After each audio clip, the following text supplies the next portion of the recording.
Tonight we stand in the quiet rooms of the British Museum, where a small clay tablet rests beneath careful glass and measured light. It was recovered from the long-vanished world of Babylonia, and it carries a text now called the Plough Star. Scholars recognise it as part of a major astronomical series, a catalogue of stars, rising dates, lunar pathways, and the ordered roads of heaven. The tablet is not an invention of modern dreamers. It is a real object, catalogued by the museum, read by specialists, and compared with other fragments from ancient Mesopotamia.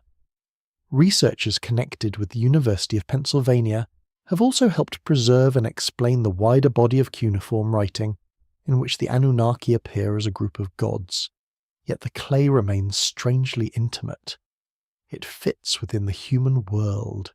A hand once held it.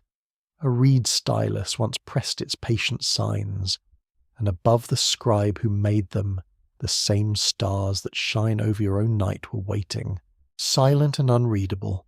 So, before you get comfortable, take a moment to like the video and subscribe, but only if you genuinely enjoy what I do here. And perhaps, as the room grows still around you, you might share your location and your local time. There is something comforting in knowing that others are listening beneath different portions of the same ancient sky. You draw closer to the tablet, although nothing in the museum permits touching it. Its surface is the colour of dry earth after summer heat, pale brown, faintly rough, marked with compact rows of wedge-shaped signs. These signs do not flow like ink. They sit in the clay like small footprints made by an intelligence that expected patience from its readers. The room smells faintly of polished wood and cool stone. Beyond the glass, the tablet looks almost modest, rather too quiet for an object that once attempted to arrange the heavens. Outside, London moves with buses, doors, raincoats, and glowing screens. Inside this case, another night survives. You feel the heat of a Babylonian plain gathering around your thoughts, where darkness falls without electric interruption. Reed houses sink into shadow. Flat roofs release the warmth of day. Mud brick walls take on the deep colour of ashes. Somewhere beyond a temple courtyard, water slips through a canal, carrying the smell of wet silt and crushed grasses. Then the stars appear. They do not arrive as decoration. They arrive as authority. For the people who wrote these signs, heaven was not a blank distance filled with accidental points of light. The sky had pathways, boundaries, recognizable figures, and powers attached to them. The surviving tablet at the British Museum lists 3 great divisions of the heavens and records principal stars rising at appointed times. It also names constellations lying along the moon's road. Such work demanded more than a wandering glance upward. It required memory, teaching, repetition, and the quiet discipline of watching seasons return. There is a gentle irony here. Your modern world surrounds you with clocks so accurate that a few delayed minutes can cause mild despair, yet you rarely know which stars are standing above your roof. The Babylonian observer possessed no glowing watch, no map application, no polite electronic voice directing him toward the next turning. He watched the sky because the sky mattered. Its patterns were connected with the calendar, offerings, royal decisions, harvest expectations, and the solemn search for meaning. Still, one detail draws you in more deeply than all the calculations. The stars were not merely counted. Many were understood through divine names and divine stories. A bright pattern might belong to a god. A wandering planet might embody a goddess. A region of the sky might fall within a heavenly domain, ordered as carefully as land around a temple estate. Here, perhaps, lies the first whisper of the forgotten language you have come to hear. The heavens were being read not simply as lights, but as a living arrangement of powers. The Anunnaki enter this world with no roaring machine, no sudden blaze upon a landing ground, and no announcement carved conveniently for modern curiosity. In the cuneiform tradition, they are a group of deities. their number and roles changing across different compositions and centuries. Sometimes they belong to the great divine assembly. In later traditions, some are connected with the world below. Their identity is not fixed like a modern caste list. Neatly labelled and professionally managed, ancient religion rarely offers such considerate organisation.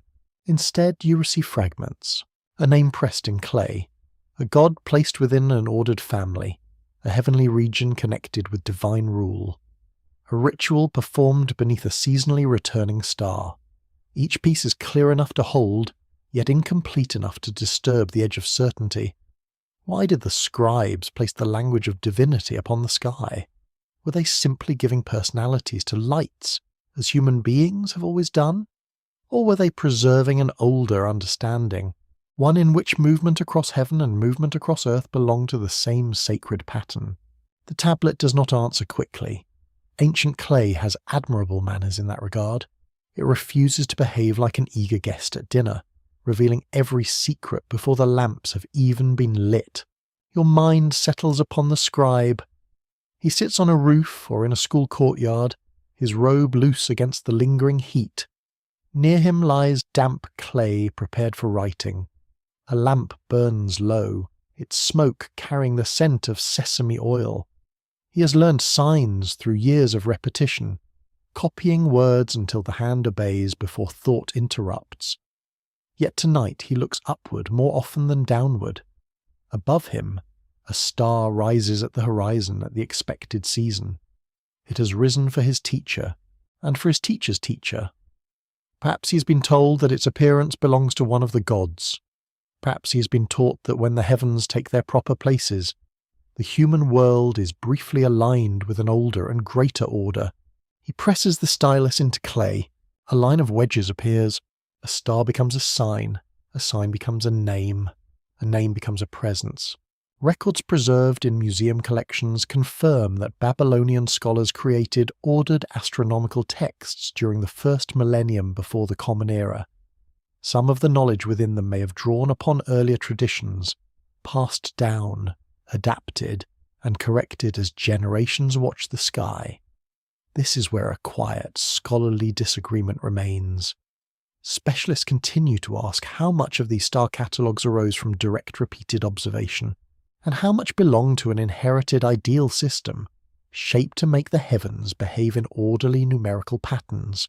That question matters, because the tablet does not merely describe the sky, it organises it. The stars are arranged as if they travel along established courses, almost like dignitaries crossing territories assigned by an unseen court. You sense roads overhead, although no stones mark them. You sense boundaries, although no wall can be found. You sense that the heavens have been made legible by people who believed order was never innocent. Order meant power. Order meant relationship. Order meant someone, divine or human, had learned where things belonged. One charming strangeness rests in the series title itself. Its opening star sign refers to a plough.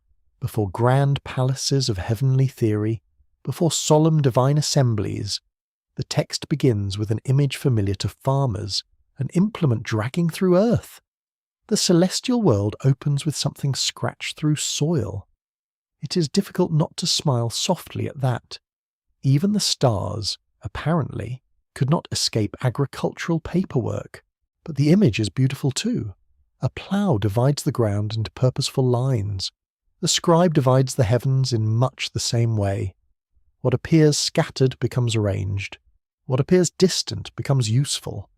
What appears silent begins, slowly, to speak. And so you remain beside the glass, held by a single ancient object and the night concealed inside it. The tablet has not told you that the Anunnaki sailed among stars. It has not described hidden engines, shining vehicles, or forgotten technologies. What it has offered is subtler and perhaps more haunting. It reveals a culture in which the divine world was written directly into the sky, where celestial order and sacred authority touched one another, long before recorded history became secure, long before the past could be gathered into libraries and museums. Human beings looked upward and felt that the darkness carried structure. Somewhere within that structure stood the gods. Somewhere among those gods were the Anunnaki, and somewhere within the patient marks upon this dry piece of clay, a door has opened just wide enough for starlight to pass through. Your feet sink gently into the moist edge of a canal, where reeds sway against a violet evening sky. The air carries the warm scent of mud, river weeds, fish scales, and baking bread. Somewhere nearby, a donkey stamps against flies, while a wooden paddle knocks softly against a boat.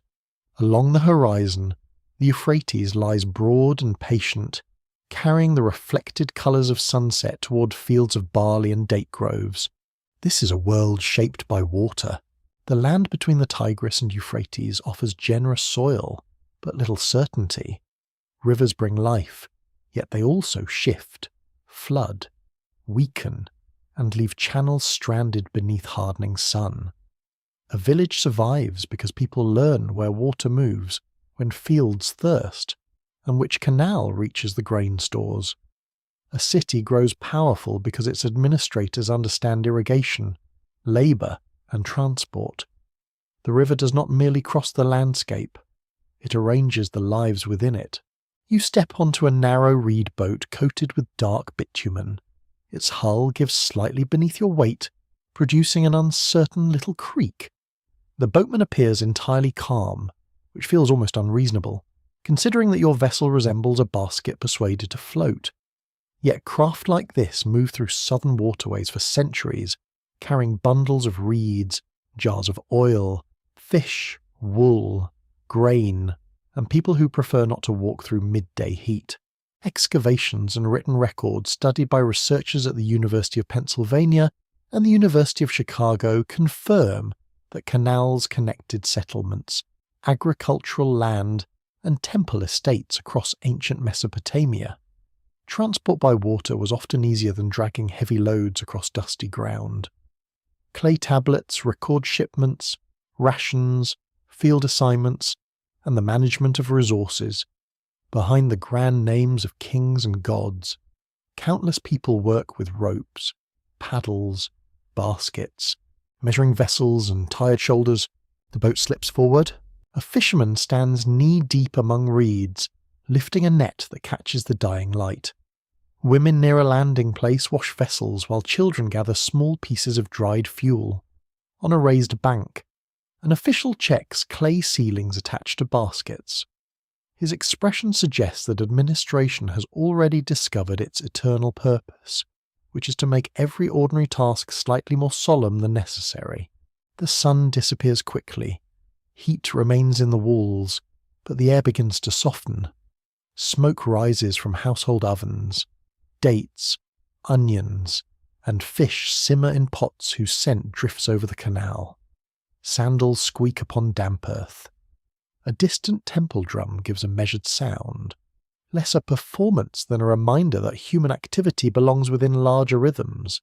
Then your gaze lifts.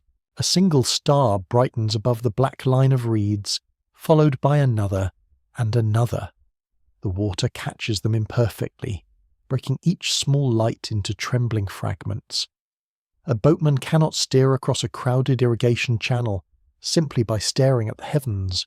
He must know banks, currents, reeds, mud shallows, and familiar landing places. Yet beyond the nearest bend, where water and darkness blur together, the sky offers reassurance. Certain stars return in known parts of the year. Their appearances accompany changes in temperature, river conditions, religious festivals, and agricultural duties. For families living here, time is neither a number on a wall nor a row of printed squares. Time arrives through the body. It arrives when the river smells fuller, when wind carries dust instead of moisture, when the moon begins another measured cycle, when ripening grain changes the colour of the fields. It arrives when a familiar star rises near dawn, quietly announcing that the season has turned again.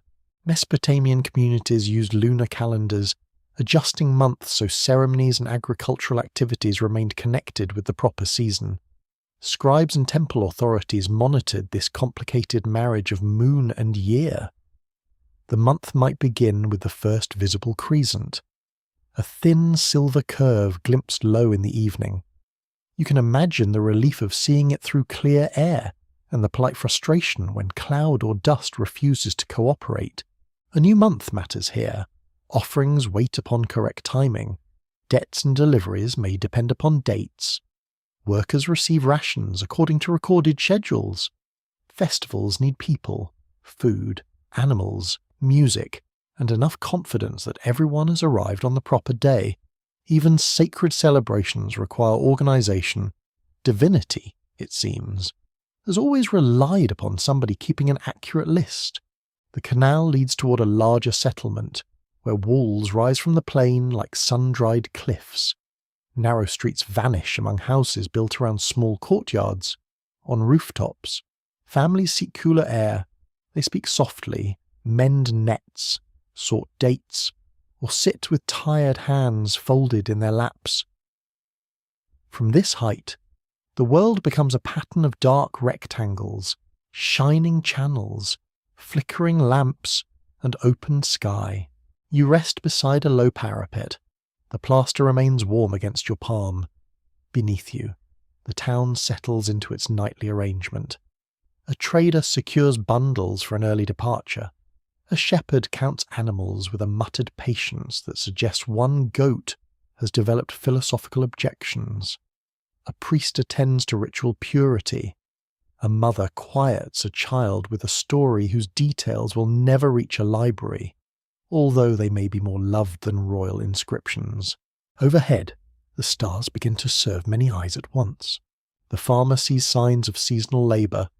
The traveller notices direction and timing. The priest recognizes divine patterns. The ruler's officials await omens affecting public decisions. The child sees brilliant points scattered beyond reach. No single understanding cancels the others.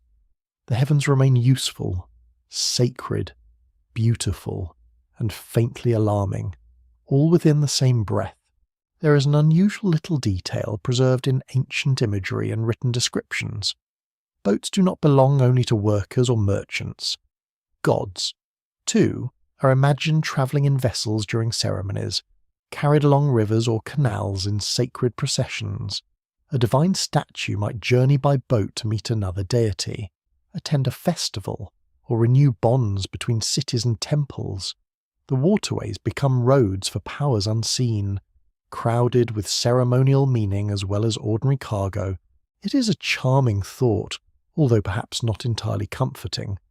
You might spend your afternoon carrying onions down a canal, only to discover that a god requires the same route, with considerably better music and far more expensive decorations. Yet this is precisely how the world feels here. Nothing remains purely practical. Water feeds barley, but also carries sacred visitors. The moon illuminates courtyards, but also regulates holy time. Stars hover over river journeys, but also belong to stories of divine order. Earth and heaven are not separate territories. They touch continually through repeated actions, through seasons, through ceremonies, through the patient movement of boats beneath darkness. Among historians, discussion continues over how confidently ordinary travellers relied upon celestial observation in daily journeys. Texts reveal trained scribes and ritual specialists concerned with the sky, while routine river navigation often depended upon intimate local knowledge. Perhaps the stars directed journeys less like a precise chart and more like a steady companion, confirming season, orientation, and the reassuring continuity of the world. Your boat returns to the current, gliding between banks almost invisible now. The paddle dips, lifts, and releases silver drops. A night bird calls from the marsh. Somewhere beyond the reeds, a door closes with a wooden thud. Above the river, the sky widens until the land feels delicate beneath it, a narrow inhabited strip held between flowing water and immeasurable darkness. You begin to understand why a people living among restless rivers might search heaven for dependable paths.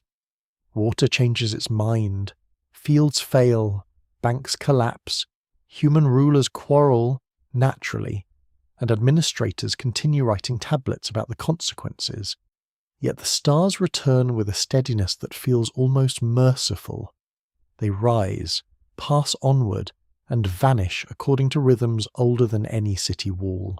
Under that turning heaven, travel becomes more than movement from one landing place to another. It becomes a quiet participation in order. The boat follows the canal follows the river moves beneath the stars, and the stars, distant and silent, appear to know a road that no human foot can ever touch. The night settles over Uruk with a softness that seems almost deliberate. You stand within a high courtyard, where baked brick walls hold the fading warmth of sunset. Incense rises from a shallow burner, sweet and slightly bitter, twisting through the air like pale thread. Nearby, a priest adjusts a small offering table. Dates glisten in a bowl. Barley cakes rest beside a cup of beer. Nothing is hurried. The city seems to understand that the gods prefer ceremony conducted with proper patience. Above the courtyard wall, a brilliant point of light appears. It is brighter than the surrounding stars, steady enough to command attention, yet restless across the months. At certain times it shines near dawn. At others, it appears in the evening, glowing above the roofs as lamps are being lit. To the people of Mesopotamia, this light is not simply a planet crossing an empty sky. It belongs to Ishtar, goddess of desire, conflict, authority, and dangerous beauty. Venus becomes her celestial form, a presence arriving and departing with the theatrical confidence of a deity who requires no invitation. You can almost hear the whispered recognition among those watching. There she is. The association is not a modern invention placed upon ancient ruins. Cuneiform prayers, hymns, omens, and astronomical writings connect Ishtar with Venus across centuries of Mesopotamian tradition. Scholars, including researchers from Yale University and the Oriental Institute at the University of Chicago, have examined these religious worlds through translated texts and excavated records. What emerges is a society in which a god may inhabit a temple statue, receive offerings, protect a city, and also blaze above the horizon as a heavenly body. That thought changes the sky. The stars are no longer distant ornaments scattered upon darkness. They become personalities, territories, warnings, and memories. A bright light can be the visible expression of a divine will. A constellation can resemble an emblem, a creature, a tool, or a sacred figure. A planet can vanish from one portion of the heavens and return elsewhere, suggesting a journey whose hidden stages invite story. Your sandals brush fine dust as you move farther into the courtyard. A group of singers waits near the temple entrance, their voices low, testing the first notes of an evening hymn. Bronze fittings gleam upon the doors. Somewhere within, a statue of the goddess rests in a room washed with scented oil and guarded attention. Outside, her wandering star burns above the city. One goddess, perhaps, yet encountered through several forms. Stone, song, offering, and light become different doors opening into the same presence. There is something gently inconvenient about a goddess associated with both affection and battle. Human beings often prefer their categories tidy, with love placed in one basket and violence safely removed to another shelf. Ishtar, however, pays no attention to such housekeeping. Her brightness can inspire longing, awe, royal confidence, and dread. Venus is lovely in the twilight, but its beauty never promises kindness. In this ancient imagination, other portions of the sky also acquire divine weight. The moon belongs closely with the moon god, whose changing face governs sacred timing and nocturnal order. The sun crosses the world under the authority of the sun god, associated with judgment and the revealing power of daylight. Groups of stars take on the shapes of animals, agricultural instruments, heroic figures, and sacred emblems. Heaven resembles an immense sanctuary ceiling, except that its images move, return, disappear and refuse to remain conveniently indoors. A curious cluster draws attention on certain clear nights. You see several small stars gathered closely together, delicate as scattered grains upon dark cloth. In Mesopotamian traditions, this cluster is linked with the heavenly bull and sometimes described through the image of bristles upon its body. It is a wonderfully earthy comparison. The lofty sky, filled with divine implication, includes something resembling the rough hair on a celestial animal. Even ancient reverence leaves room for practical observation, yet a constellation is never only a picture. It is also a place where meaning gathers. A bull among the stars may recall strength, fertility, royal violence, or a divine beast from a celebrated story. A lion may carry the fearsome dignity of a goddess. A plough may speak of cultivated land and the labour that feeds temples and households alike. The stars allow ordinary objects and creatures to grow immense, lifting them above rooftops, gardens, walls, and human lifetimes. You begin to see how a divine assembly could be imagined overhead. The Anunnaki belong to the broad world of Mesopotamian gods, a gathering whose members appear differently in different compositions. They are not presented in the earliest texts as a crew consulting a celestial instrument panel. Despite the fondness of later imaginations for giving ancient gods surprisingly modern employment, they belong instead to a sacred society of ranks, duties, relationships, judgments, and powers. Still, this divine society is deeply connected with place. Cities on Earth have patron gods, temple households, officials, storehouses, gates, ceremonial seats, and assigned responsibilities. Heaven also appears ordered through divine names and movements when lights cross the sky, return in season, or occupy recognized regions. Their movement can be understood as the activity of powers whose world resembles the organized world of the city, only larger, older, and untouchable. Perhaps a worshipper standing here does not ask whether Ishtar physically travels through the sky. The distinction may matter less to him than it does to you. The light is her sign, her splendour, her visible authority, and perhaps her presence. Modern minds often insist upon choosing between symbol and reality. Ancient devotion may allow both to breathe together without discomfort. The singers begin their hymn. Their words rise into the warm darkness, measured and respectful. You do not understand every ceremonial image, yet the intention is unmistakable. The goddess above is being addressed by people below. Offerings have been prepared. Light answers light, as small flames from temple lamps flicker beneath the brilliance of Venus. The city does not merely observe the heavens, it speaks toward them. Among historians of ancient religion, a careful question remains open. Did the identification of gods with celestial bodies grow mainly from generations of observation, as people watched lights behave in striking ways? Or did ritual traditions and divine stories shape the sky first, teaching observers what certain lights ought to mean? The evidence allows both possibilities to remain close together. Observation feeds story. Story teaches observation. Each strengthens the other until the boundary becomes difficult to see. That uncertainty gives the night its quiet tension.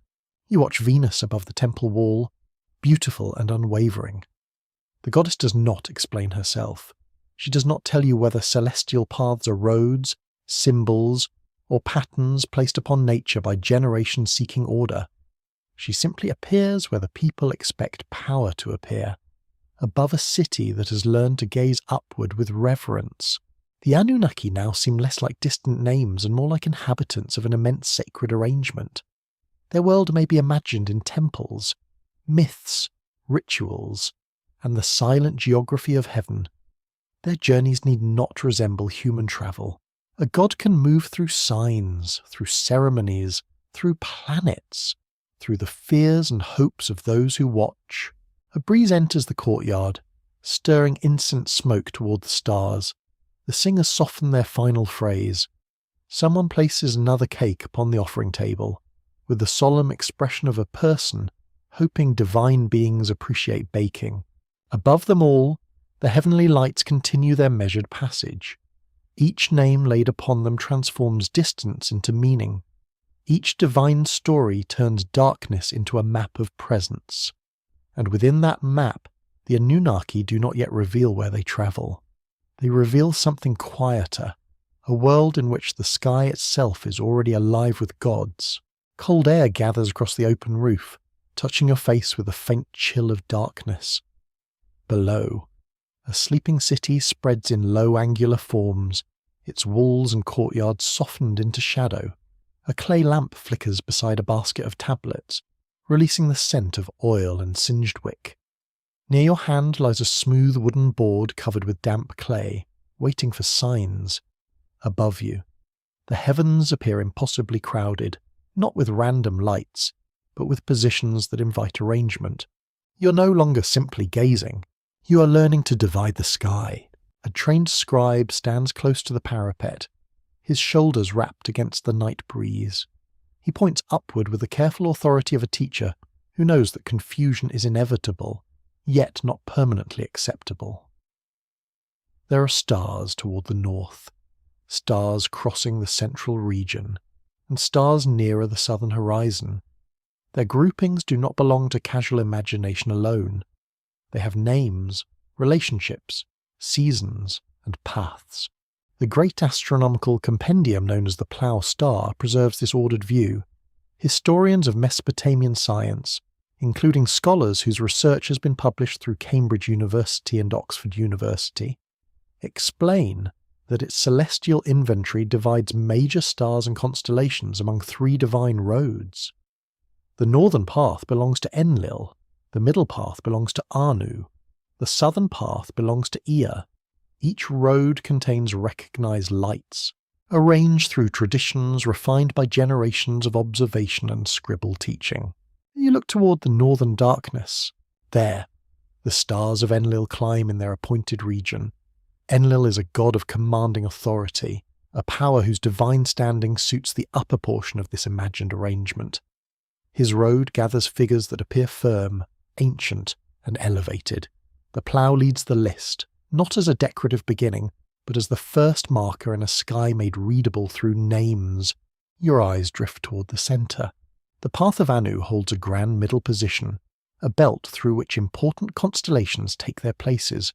Anu belongs to the high authority of heaven, distant and dignified, less familiar than a household protector, more like the solemn silence behind kingship itself. Here lie celestial figures connected with the field, the bull of heaven, the star cluster, and other recognized patterns, each occupying part of an ordered band across the night. Then you lower your gaze toward the southern horizon. The path of Ea lies closer to the edge of visibility, where haze, roofs, trees, and dust may interrupt the observer. Eam, associated with deep wisdom and the sweet waters beneath the world, governs a region that seems fittingly close to the hidden depths imagined beneath ordinary ground.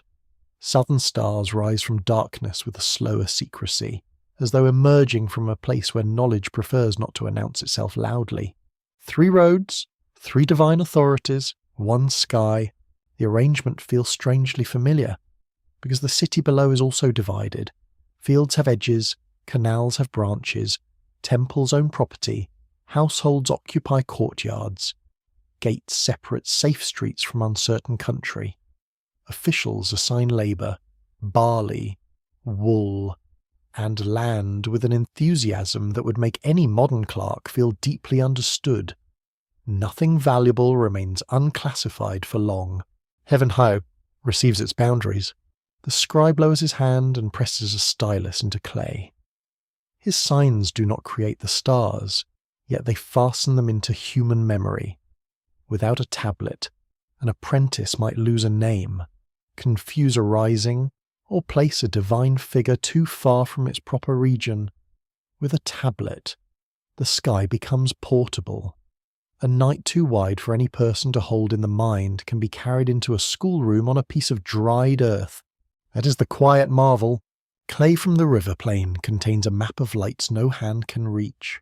You crouch beside the tablet as the scribe murmurs the sequence. The words move in an ordered cadence, almost like a recital intended for memorization. A student repeats them, stumbling slightly over one name, then correcting himself quickly under the teacher's raised eyebrow. There is no telescope here. No polished lens gathers distant fire. There is only the naked eye, the horizon, the changing seasons, and a disciplined tradition willing to watch repeatedly. Records preserved in surviving copies show that the compendium lists dozens of stars and constellations, as well as risings, settings, time intervals, moon-related paths, shadow lengths, and water clock procedures. Such knowledge is not a random collection of pretty observation. It is a framework. The sky has been turned into a system that can support calendrical decisions, scholarly instruction, religious interpretation, and the prestige of those trained to read it. A small gust scatters grit across the roof. You close your eyes briefly, and the darkness behind your eyelids becomes marked with 3 invisible bands: Northern Road, Central Road, Southern Road. The names sound almost like routes used by travellers approaching a royal city from different gates. Yet these are routes without footprints, without dust, without guards collecting tolls from passing stars. One suspects that divine administration is at least mercifully free from road taxes. A peculiar idea has occasionally hovered at the edge of modern discussion. Some have wondered whether Babylonian scholars might once have used a physical model of the sky, perhaps a shaped object upon which star locations could be arranged. No such ancient celestial globe from this setting has been recovered. The thought remains a speculative curiosity, tempting because the system itself feels so visual. It is easy to picture a teacher turning a rounded model beneath lamplight, yet the clay evidence does not require one. Trained memory and repeated observation may accomplish wonders without leaving impressive equipment behind. This is where specialists continue to debate the character of the star lists.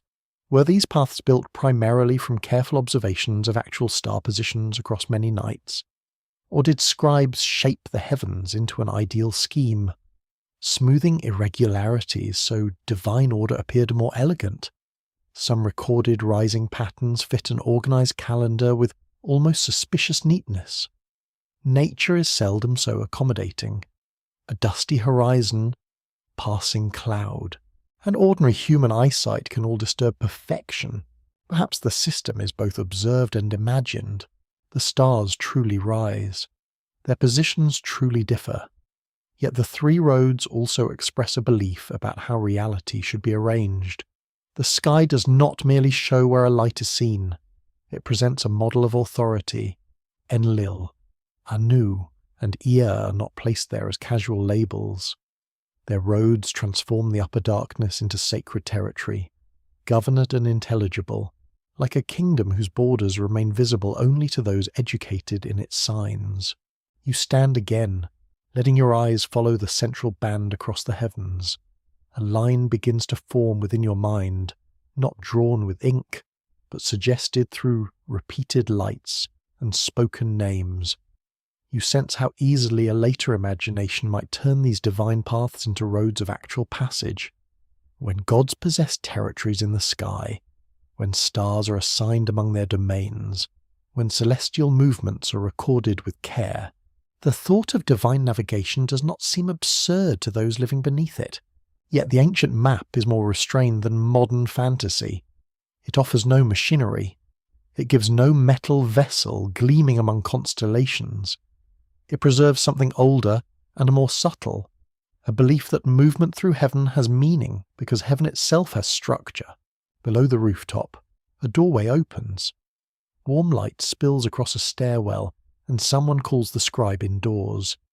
He gathers his clayboard carefully, protecting the new signs from a careless thumb. The heavens remain untouched above him, enormous and cold, while their ordered likeness descends into the city in his hands. You linger a moment longer. 3 divine roads stretch over the darkened plain. They do not lead toward an answer. They lead deeper into the mystery, where a scattered sky becomes territory, and territory begins to resemble a map known to gods. A dry wind moves across the open plain, carrying the smell of dust, wool, and animal breath. You stand beside a narrow track pressed into the earth by countless hooves and sandals. No paving stones mark its direction, no carved sign announces the next settlement. The road is simply there because people have crossed it often enough for the land to remember. A caravan prepares to move beneath the cooling sky. Donkeys shift beneath woven packs, their ears turning at every sound. Wool cloth covers jars of oil and sacks of grain. A merchant tightens a rope around a bundle containing dyed fabric, tools, and small objects meant for exchange. 2 hired men check water skins with great seriousness, because the desert grants little patience to anyone who forgets water. A boy carries a staff and looks proud of having responsibilities, though one donkey studies him with open doubts about his qualifications. The final edge of daylight fades from the west. Travel in this country is not merely a choice between comfort and inconvenience. It is a negotiation with heat. Daylight may expose danger, but midday sun presses heavily upon animals and people alike. Cool hours invite movement, especially along familiar routes connecting villages, pasture grounds, canal towns, and larger markets. When darkness gathers, a traveller depends upon memory, scent, sound, the shape of distant ground, and the steady presence of lights above. You begin walking with the caravan. Sand gives beneath your sandals. Each footfall releases a small powdery breath. Somewhere in the distance, sheep murmur as they gather around a shepherd's resting place. A dog barks once, then decides the matter requires no additional comment. The trail runs between low scrub and empty fields, passing occasional mounds where ruined walls have softened into earth. Human settlements rise, flourish, and crumble. The road quietly continues. Ancient records from the city of Ur show that merchants travelled with goods across river routes, sea passages, and overland tracks. Excavations associated with the University of Pennsylvania revealed a city whose wealth depended upon resources arriving from distant regions. Southern Mesopotamia possessed rich agricultural land, yet lacked many desired materials: copper, timber, hard stone, precious shells, and blue stone had to come from places beyond the river plain. Trade was not ornamental. It helped temples, workshops, households, and rulers maintain the material world they considered proper. A merchant walking near you carries no heroic expression. He looks tired. His world is filled with practical concerns, whether a jar has cracked, whether a promised buyer remains solvent, whether an animal will become lame, whether the next well holds enough water. Yet he also travels beneath a sky whose returning lights provide a sense of place. A familiar star climbing in one direction may reassure him that the caravan maintains its intended course. The appearance of recognized constellations tells him something about the season, the expected cold, and the length of night still waiting overhead. Stars do not remove uncertainty, they make uncertainty bearable. The track rises slightly, revealing a darker stretch of plain ahead, far away. Tiny flames flicker near a seasonal camp. Shepherd families have brought animals toward grasses left by shrinking water, balancing movement with the needs of flocks. Their lives require a different knowledge from that of a city scribe. They understand hooves, lambing seasons, grazing limits, distant wells, sudden storms, and the temper of animals who consider fences a personal insult. Archaeologists from universities in the United States have studied herding across the ancient Near East through animal bones, settlement patterns, and changing landscapes. Their work suggests that pastoral life was varied and flexible, not a single wandering existence repeated everywhere. Some herders remain closely connected with villages, others move flocks across wider grazing zones. Many live within networks linking countryside and city, providing wool, meat, milk products, animals, and information from beyond the walls. A shepherd lifts his face toward the night. He may not possess a scholar's formal list of celestial names. He may never press a single sign into wet clay. Yet repeated nights teach their own lessons. He knows when a bright pattern begins appearing at an important hour. He knows the sky accompanying colder winds.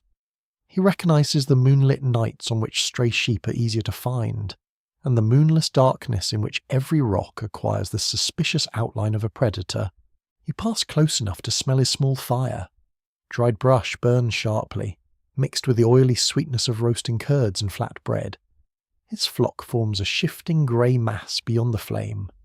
A young lamb makes a noise so dramatic that one might assume it has been abandoned by all creation, although its mother stands approximately 3 steps away. Human beings have never held the monopoly on unnecessary theatre. The merchant greets the shepherd. News moves between them. A canal bank has weakened near a settlement. A market is crowded with buyers seeking wool. Bandits have been reported along a distant path. Water remains available at a well toward the north. Such conversation matters as much as any written instruction. Roads are maintained not only by footsteps, but by shared knowledge. A traveller survives because people describe danger, shelter, prices, wells, and trustworthy hosts. Over the plain, the stars seem unusually close. The absence of lamps beyond a few small fires allows darkness to deepen completely, revealing lights rarely noticed in a brighter age. The sky becomes broad enough to make every human arrangement feel fragile. Your path is a faint line. The caravan is a handful of moving shadows. The animals breathe, the ropes creak, and overhead the celestial field continues with an indifference both calming and severe. It is tempting to imagine secret navigators reading heavenly instructions with perfect precision, guided along invisible routes by divine knowledge. Stories surrounding the Anunnaki often lean toward that image, transforming gods into travellers whose mastery of the stars surpasses human understanding. Yet clay texts offer no simple account of gods teaching merchants a miraculous navigational art. What they reveal is more human and more intimate. Communities whose economy, rituals, and imagination developed under skies observed with remarkable attention. An open question remains among specialists. How often did ordinary travellers consciously use particular stars for direction, rather than relying upon known terrain, guides, water points, and inherited routes? Written astronomical learning belongs largely to scribal settings, while practical road knowledge often leaves little written trace. A shepherd's memory cannot be excavated. A merchant's anxious glance toward a familiar star rarely leaves an inscription. Silence in the record does not prove absence, yet it asks for restraint. The caravan reaches a shallow depression where water is collected in a lined pit. Donkeys drink noisily, entirely unconcerned with mystery. A man kneels and splashes his face. Another opens a packet of dates, offering several with the courteous exhaustion of travellers who understand that small sweetnesses improve a difficult road. You sit upon a flat stone and look upward. The road on earth is uncertain, worn by bodies, erased by wind, altered by flood and conflict. The road in the sky appears enduring, its lights returning across generations of journeys. A merchant may trust it cautiously. A shepherd may greet it familiarly. A priest may see divine authority within it. Through every interpretation, those stars accompany movement across a vulnerable land. In the deep silence, the Anunnaki seem to belong not to a hidden vehicle, but to the human longing for roads that do not vanish. Roads above dust, roads above fear, roads whose markers cannot be stolen, buried, or washed away. And beneath those calm lights, the caravan rises once more, continuing into darkness without a stone marker in sight. A bell of beaten metal trembles once in the darkness, then falls silent. You stand beside the outer court of Eka, the great sanctuary at Nippur, while night gathers over walls the colour of cooled ash. The pavement beneath your sandals is uneven and cool. Wind slips between tall doorways, carrying dust, burnt resin, and the faint sweetness of bread placed near an altar. No royal palace dominates this city.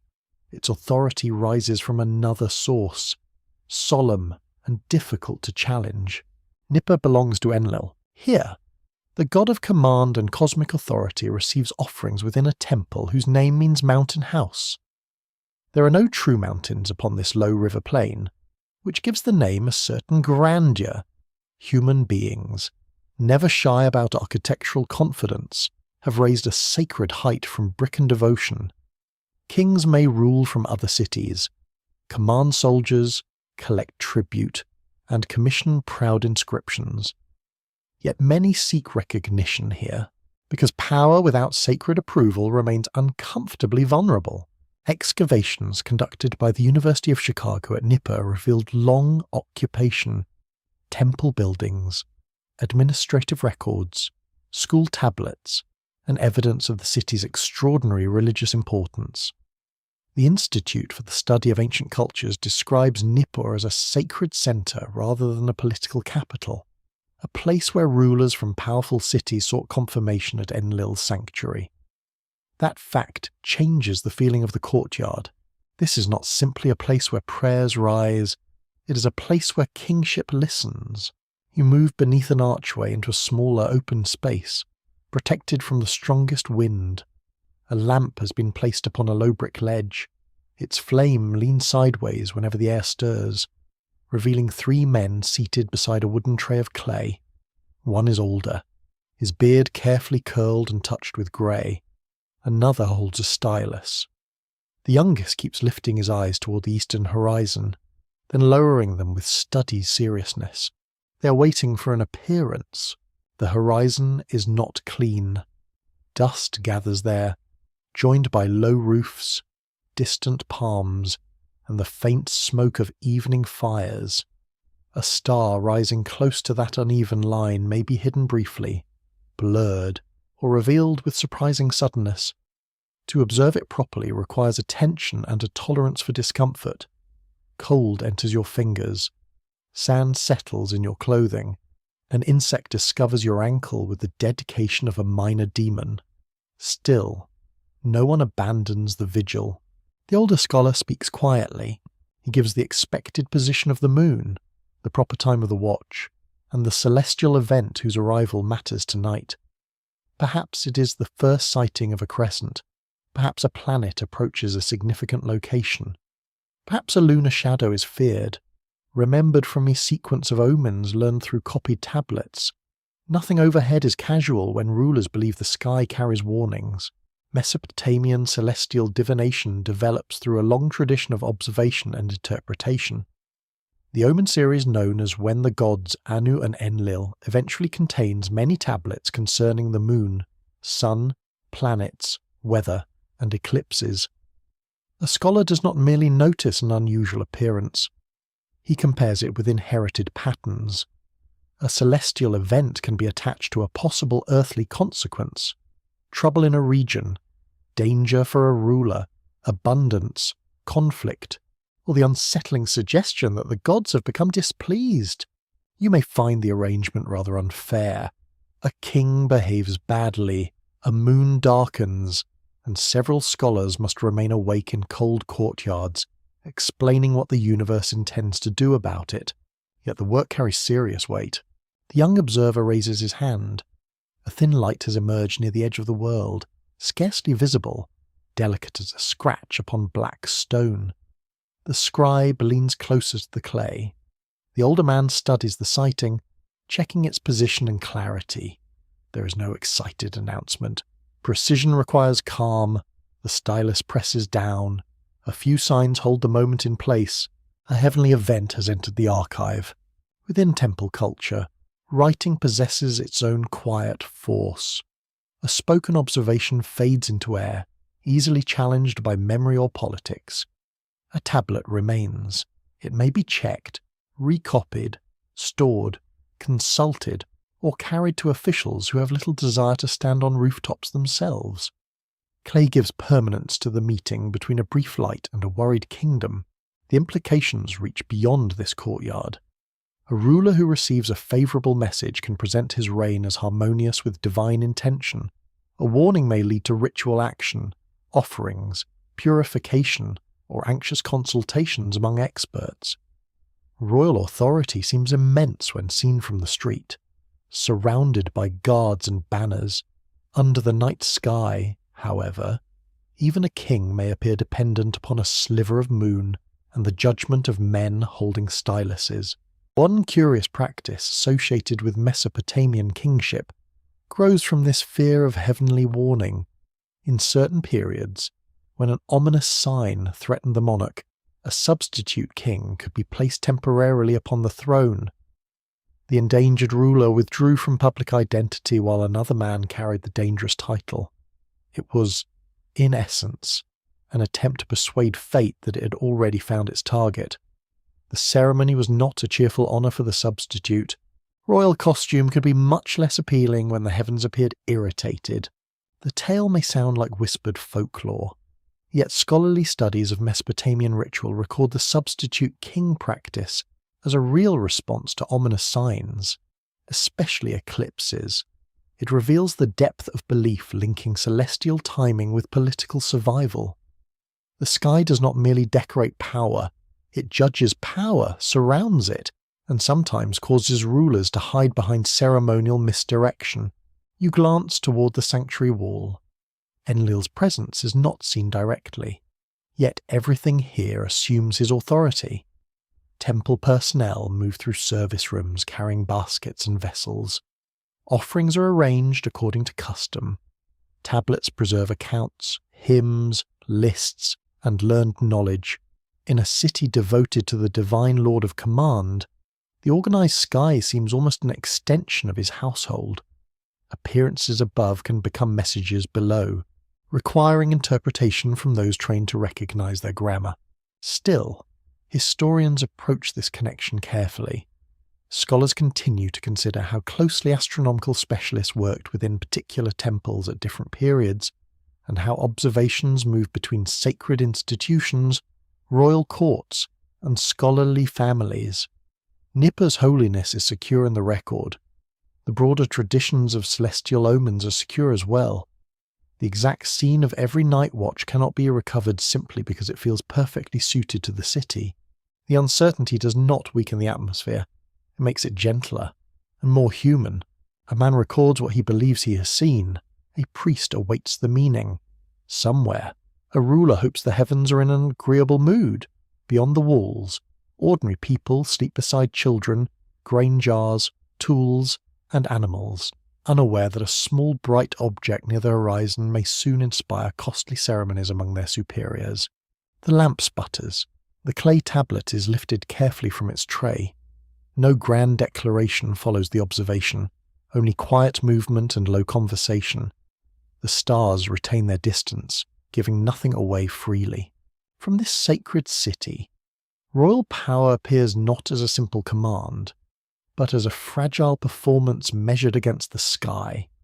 A crown may rest upon a human head. A decree may pass through gates and provinces. Yet the proper moment, the dangerous shadow, the fortunate rising, and the silent approval of divine order remain overhead. Beyond possession, you stand within Enlil's city as the horizon darkens again. The recorded light has vanished into meaning. Somewhere inside a kur, a tablet dries slowly, holding a message that might steady a throne, trouble a palace, or leave later generations wondering how much power the night was ever believed to contain. A low murmur gathers within the temple hall, almost like rain approaching across a distant field. You stand near a line of cedar pillars darkened by smoke and age.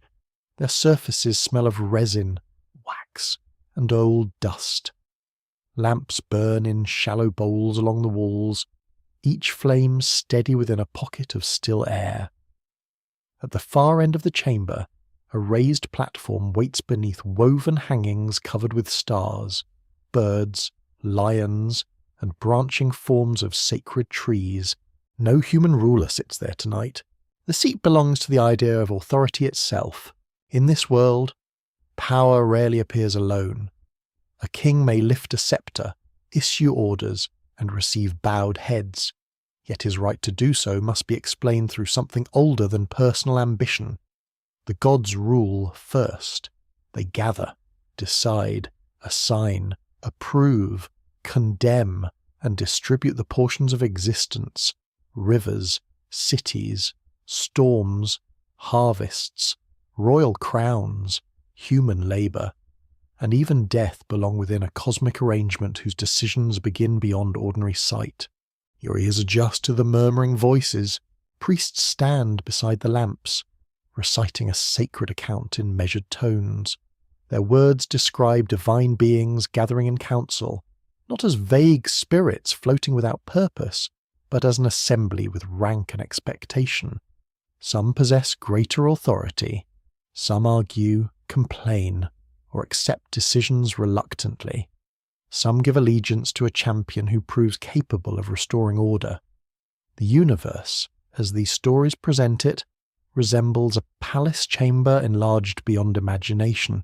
One celebrated Babylonian creation account describes gods assembling during a crisis of cosmic disorder. A young divine champion, Marduk, agrees to confront the threatening power of chaos, but first demands supreme authority. The gods gather, feast, confirm his command, and test his power through a demonstration of speech and control. When he succeeds, they grant him kingship among the gods. Tablets preserving this composition have been studied by specialists at Yale University, the University of Chicago, and major museum collections, revealing how deeply political language shaped ancient ideas of the cosmos. The story is grand, but its structure is quietly familiar. A danger arises. Powerful figures assemble. Authority is debated. A leader is selected. Loyalty is proclaimed. Order follows victory. Anyone who has observed a human court, council meeting, or household discussion about inherited property may recognize the pattern. Although divine meetings generally involve more monsters and considerably more ceremony, you feel the hall expanding in your imagination. The ceiling opens into darkness. The temple platform becomes a heavenly throne room. Stars no longer seem like isolated lights. They appear as witnesses gathered around invisible proceedings. A bright planet occupies its place like a high official wearing polished insignia. A constellation stretches along the horizon like a guardian stationed at a gate. The moon passes through the scene, pale and watchful, measuring nights as though keeping the record of celestial business. Among the gods associated with these assemblies are the Anunnaki. Their exact role changes according to text, place, and period. In some accounts they represent a gathering of powerful deities. In others they participate in judgment, especially in regions connected with the dead. They are not always described with identical duties or even identical numbers. Ancient traditions shift like lamplight upon brick, preserving a name while changing the surrounding image. This variation does not make them meaningless. It makes them ancient. The Anunnaki belong to a system in which existence is administered through divine relationships. The world is not imagined as an empty stage where events happen without purpose. It is arranged through decrees, destinies, inherited privileges, boundaries, and decisions reached among powers whose authority reaches far beyond the human city.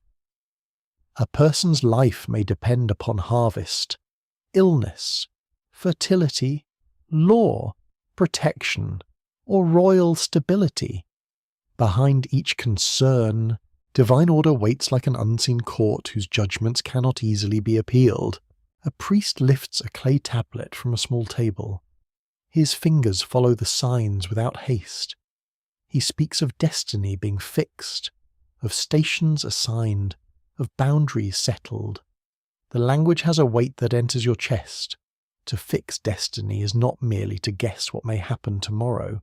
It is to establish a proper place in the structure of things, to decide which god commands, which city flourishes, which ruler carries favour, and which human hopes must remain quietly unanswered.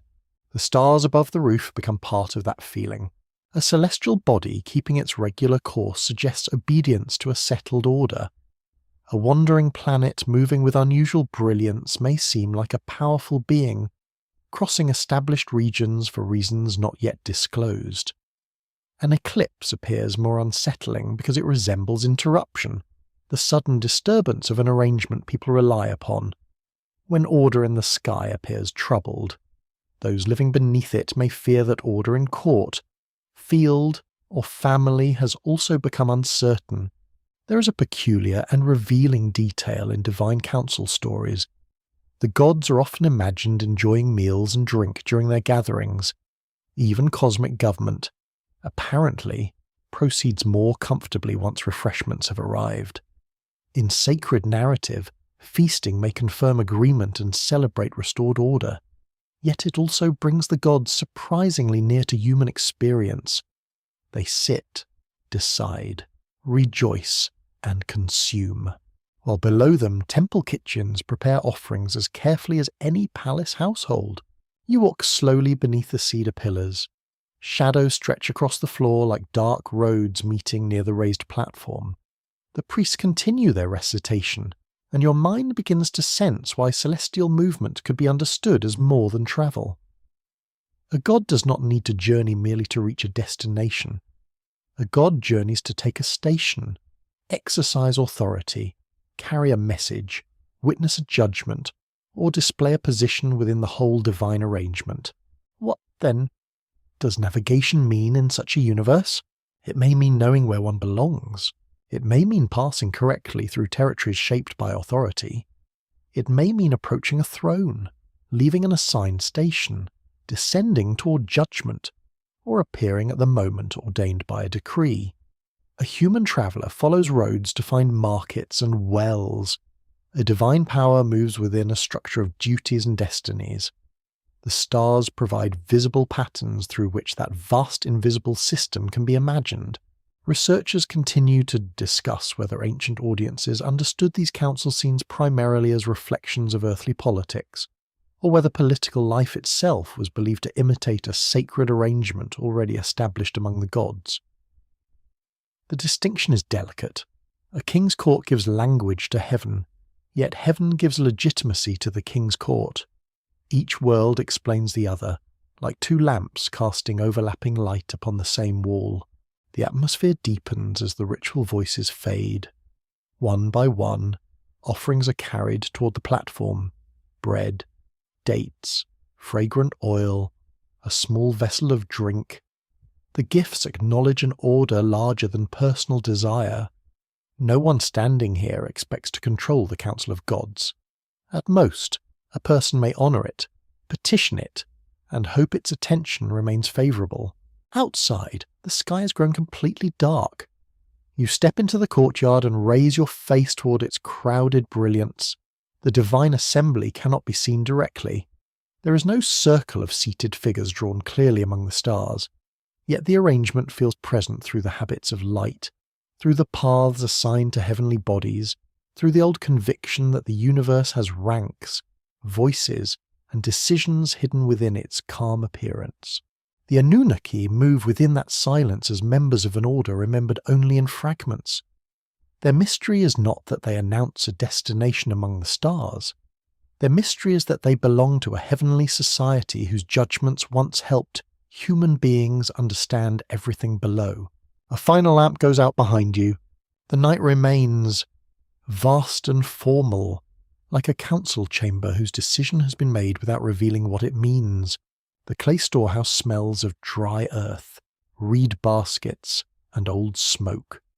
You stand within a narrow chamber where shelves rise along the walls, holding tablets in neat, crowded rows. Some remain whole, their signs sharp beneath a thin cover of dust. Others have lost corners or split through the middle, leaving half sentences suspended in silence. A lamp rests near the doorway, and its small flame catches the broken surfaces, turning each fragment into a miniature landscape of ridges and valleys. A young scribe kneels beside a basket. He is sorting damaged tablets recovered from a collapsed room, brushing loose dirt away with patient fingers. There's nothing theatrical about his labour. He's not seeking a single revelation that will change the world before supper. He's trying to identify signs, match pieces as place compositions where they belong. Yet among these quiet remains appear names carrying an extraordinary weight. Anu, Enlil, Enki, Ishtar, Ereshkigal, and appearing within several kinds of sacred writing. The Anunnaki, the name does not arrive with thunder. It appears within lists, prayers, myths, incantations, and accounts of divine order. The Anunnaki are ancient gods, associated at different times with divine assemblies, with judgment, and with the deep unseen world below human footsteps. Their character changes across the long centuries of Mesopotamian writing. A tablet from one setting may place emphasis upon their rank among heavenly powers. Another may show them seated as judges in the land of the dead. They are stable enough to be recognized, yet fluid enough to resist a single neat portrait. Records copied and translated by scholars at the University of Pennsylvania preserve compositions in which the Anunnaki take part in the divine world of Sumer and Babylonia. Oxford University researchers have also examined how names and roles change as traditions travel through languages, cities, and generations. The evidence is substantial, but it is not a secret flight manual concealed in temple archives. It is religious literature, layered and complicated, shaped by people asking what powers govern life, death, labour, kingship, and fate. You feel the cool wall against your fingertips. Beyond it, the city continues its evening routines. Flour is sifted, beer settles in jars, someone argues over a missing basket, someone else promises with doubtful sincerity that the basket was never in his possession.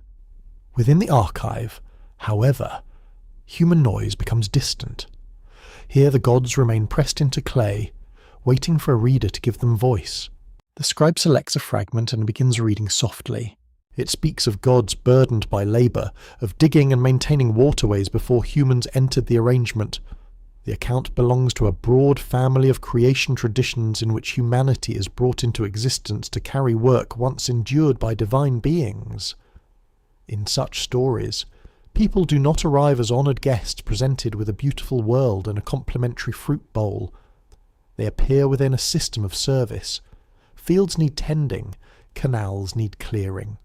Temples require offerings. The gods desire relief. Within versions of these traditions, the Anunnaki belong to the gathering powers who witness or participate in the arrangement. Their world is not distant science fiction.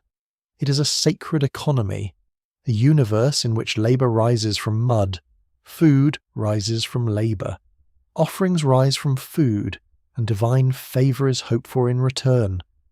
The relationship is unsettling precisely because it feels so recognisably human. Authority assigns work. Those below perform it. Those above receive the benefits with impressive solemnity. The tablet fragment is lowered. A moth circles the lamp, repeatedly approaching the flame with a confidence unsupported by experience. You sympathise with it slightly. Human curiosity behaves in much the same manner when ancient texts leave gaps. A damaged line invites completion. An unfamiliar divine name invites speculation. A god associated with heaven invites the thought of celestial travel. The less a fragment says plainly, the more eagerly imagination leans into the empty space. A strange modern idea grows from those spaces. In recent generations, popular retellings have presented the Anunnaki as visitors from another planet, arriving on Earth to mine precious materials, alter human beings, or leave signs within ancient monuments. These stories are not found in the cuneiform compositions themselves. They transform divine figures into technological travellers, reading sacred language as disguised reportage. The change is revealing. A modern age surrounded by engines, rockets, laboratories, and distant planets naturally creates gods who resemble engineers and pilots. Ancient listeners imagine differently. For them, descent from heaven need not mean a craft crossing physical distance. A deity may descend through authority, presence, ritual, storm, omen, statue, dream, or judgment. A god may inhabit a temple while also possessing a celestial sign. The sacred world is mobile without requiring metal hulls, control chambers, or an unfortunate delay caused by a missing component from a workshop in the outer heavens. There is one especially curious feature in some ancient divine lists. Gods may be organized almost as though belonging to households, courts, or professional groups, complete with attendants, messengers, family ties, and assigned functions. The supernatural world resembles an enormous administration. It contains rulers, servants, gatekeepers, scribes, cooks, and judges. Apparently, eternity offers no escape from official structure. The humour fades gently as another fragment is brought into the light. Its edges are blackened from fire. The writing survives only in portions, and the surviving lines concern the realm beneath the earth. In some later Mesopotamian traditions, the Anunnaki sit as judges there, silent powers associated with decisions no mortal can reverse. They do not soar toward glittering destinations. They preside in darkness. Their authority faces downward into the final stillness awaiting king, servant, merchant, singer, and child alike. This does not erase their heavenly associations within other texts. Ancient religious traditions are rarely troubled by the tidy consistency modern readers request from them. Deities can carry multiple roles, shift in emphasis, and belong to different landscapes of belief. A divine group can appear in the assembly of great gods and also become linked with judgment below. Time does not preserve one fixed photograph. It preserves overlapping impressions. Among historians, a thoughtful discussion remains unresolved. Did the shifting roles of the Anunnaki reflect changing religious beliefs among different communities? Or did scribes simply select whichever divine aspect best suited each composition? The answer may lie somewhere between those choices. Stories change because societies change, but stories also change because a poet, priest, or scholar requires particular powers in a particular scene. You watch the lamp flame move across the shelves. Here, the Anunnaki become both clearer and less familiar.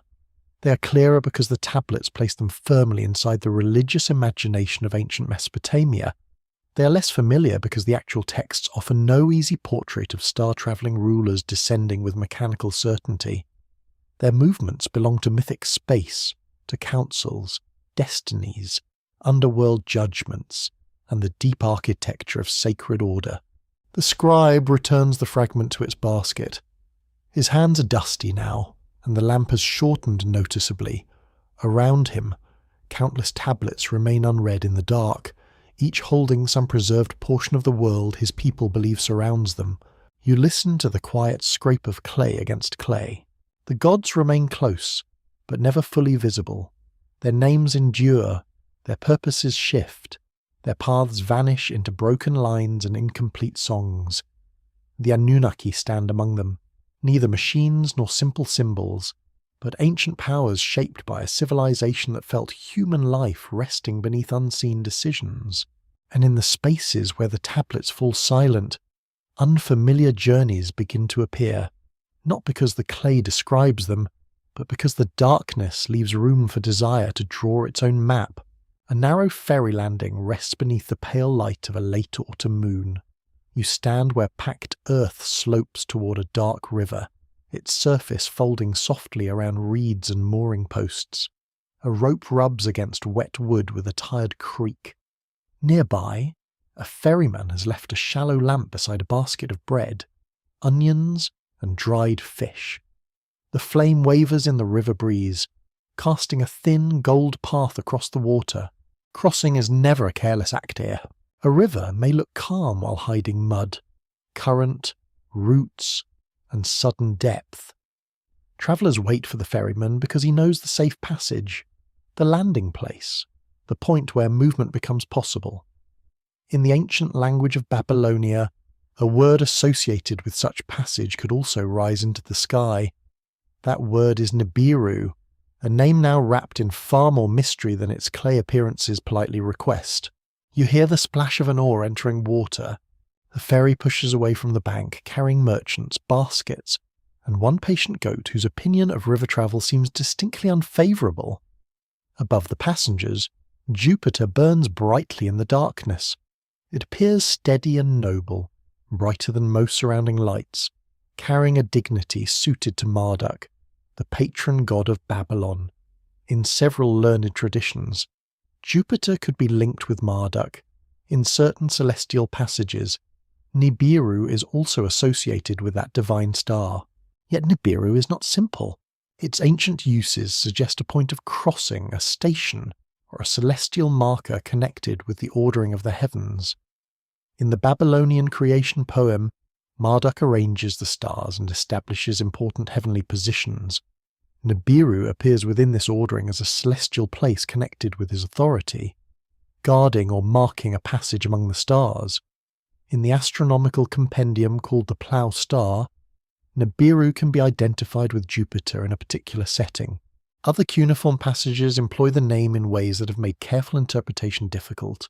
A single modern picture refuses to fit every tablet. The river carries you into deeper darkness.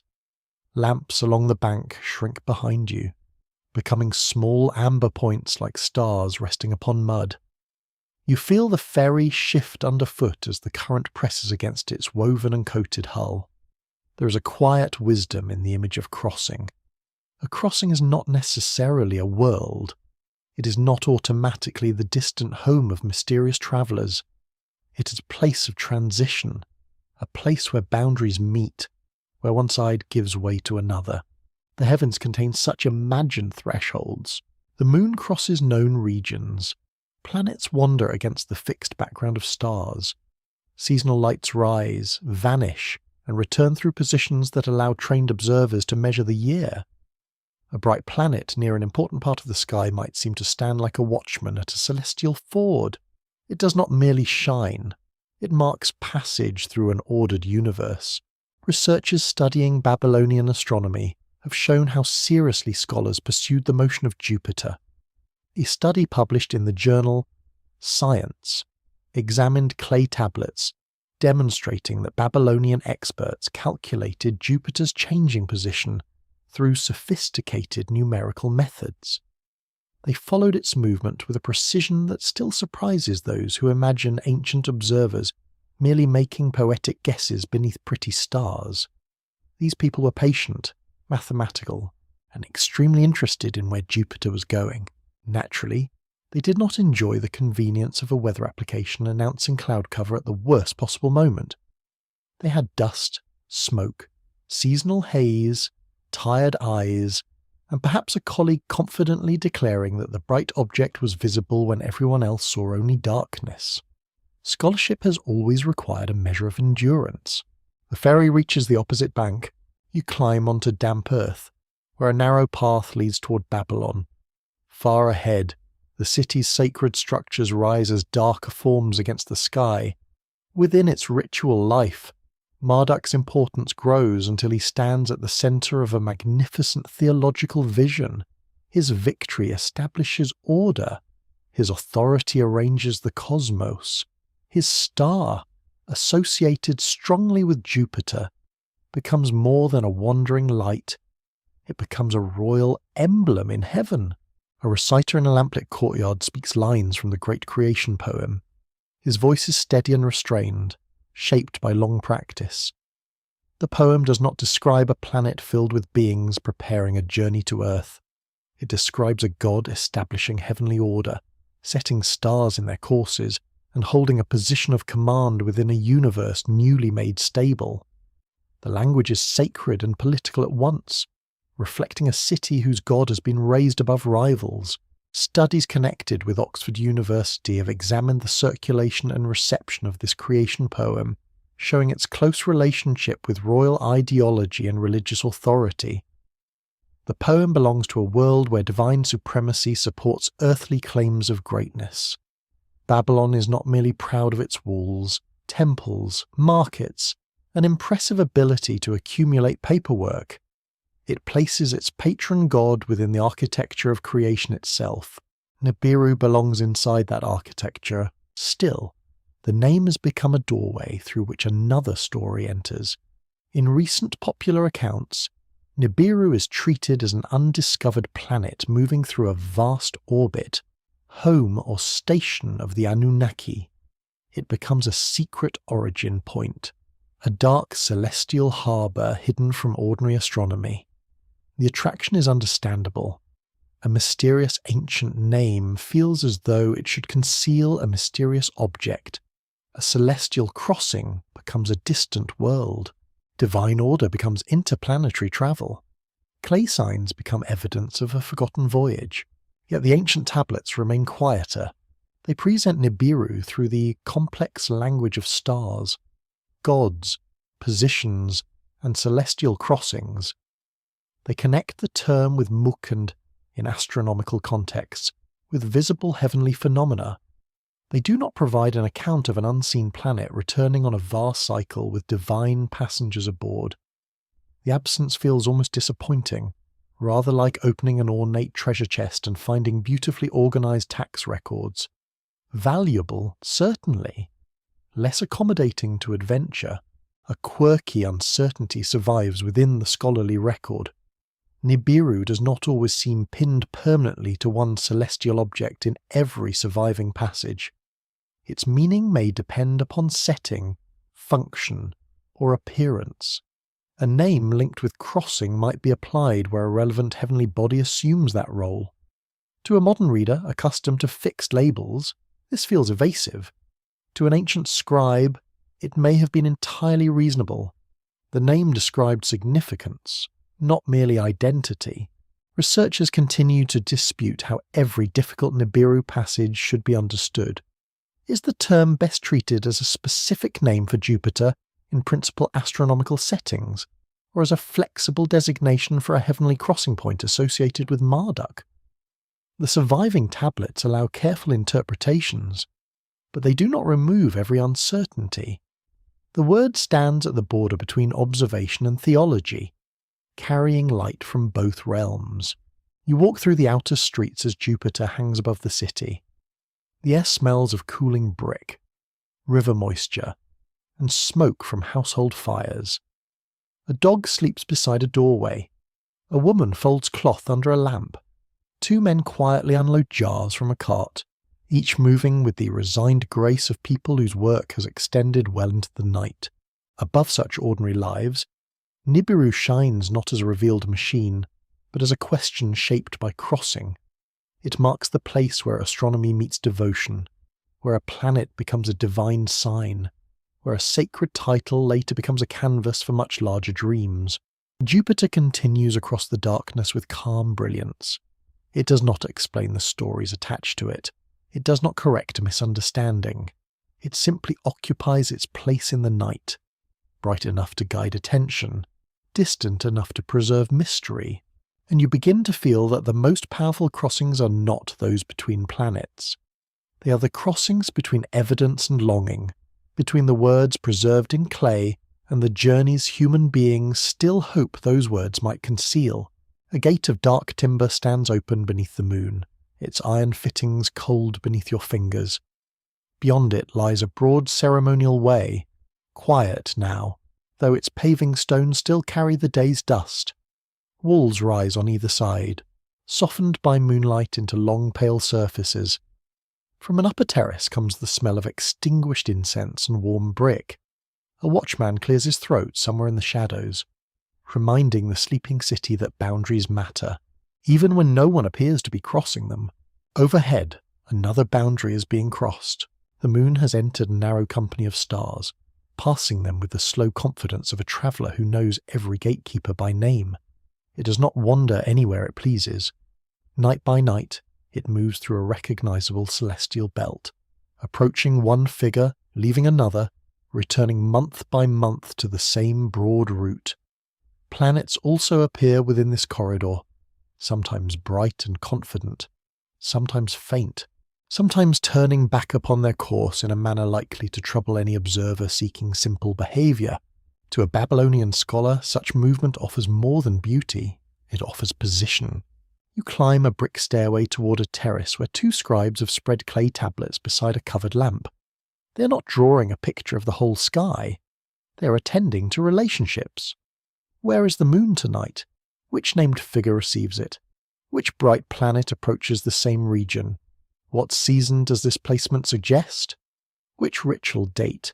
Royal concern, or calendar adjustment may depend upon reading it correctly. A list preserved within the Great Babylonian Astronomical Compendium names 18 constellations or star groups along the moon's path. It also states that the sun and the visible planets travel along that same route.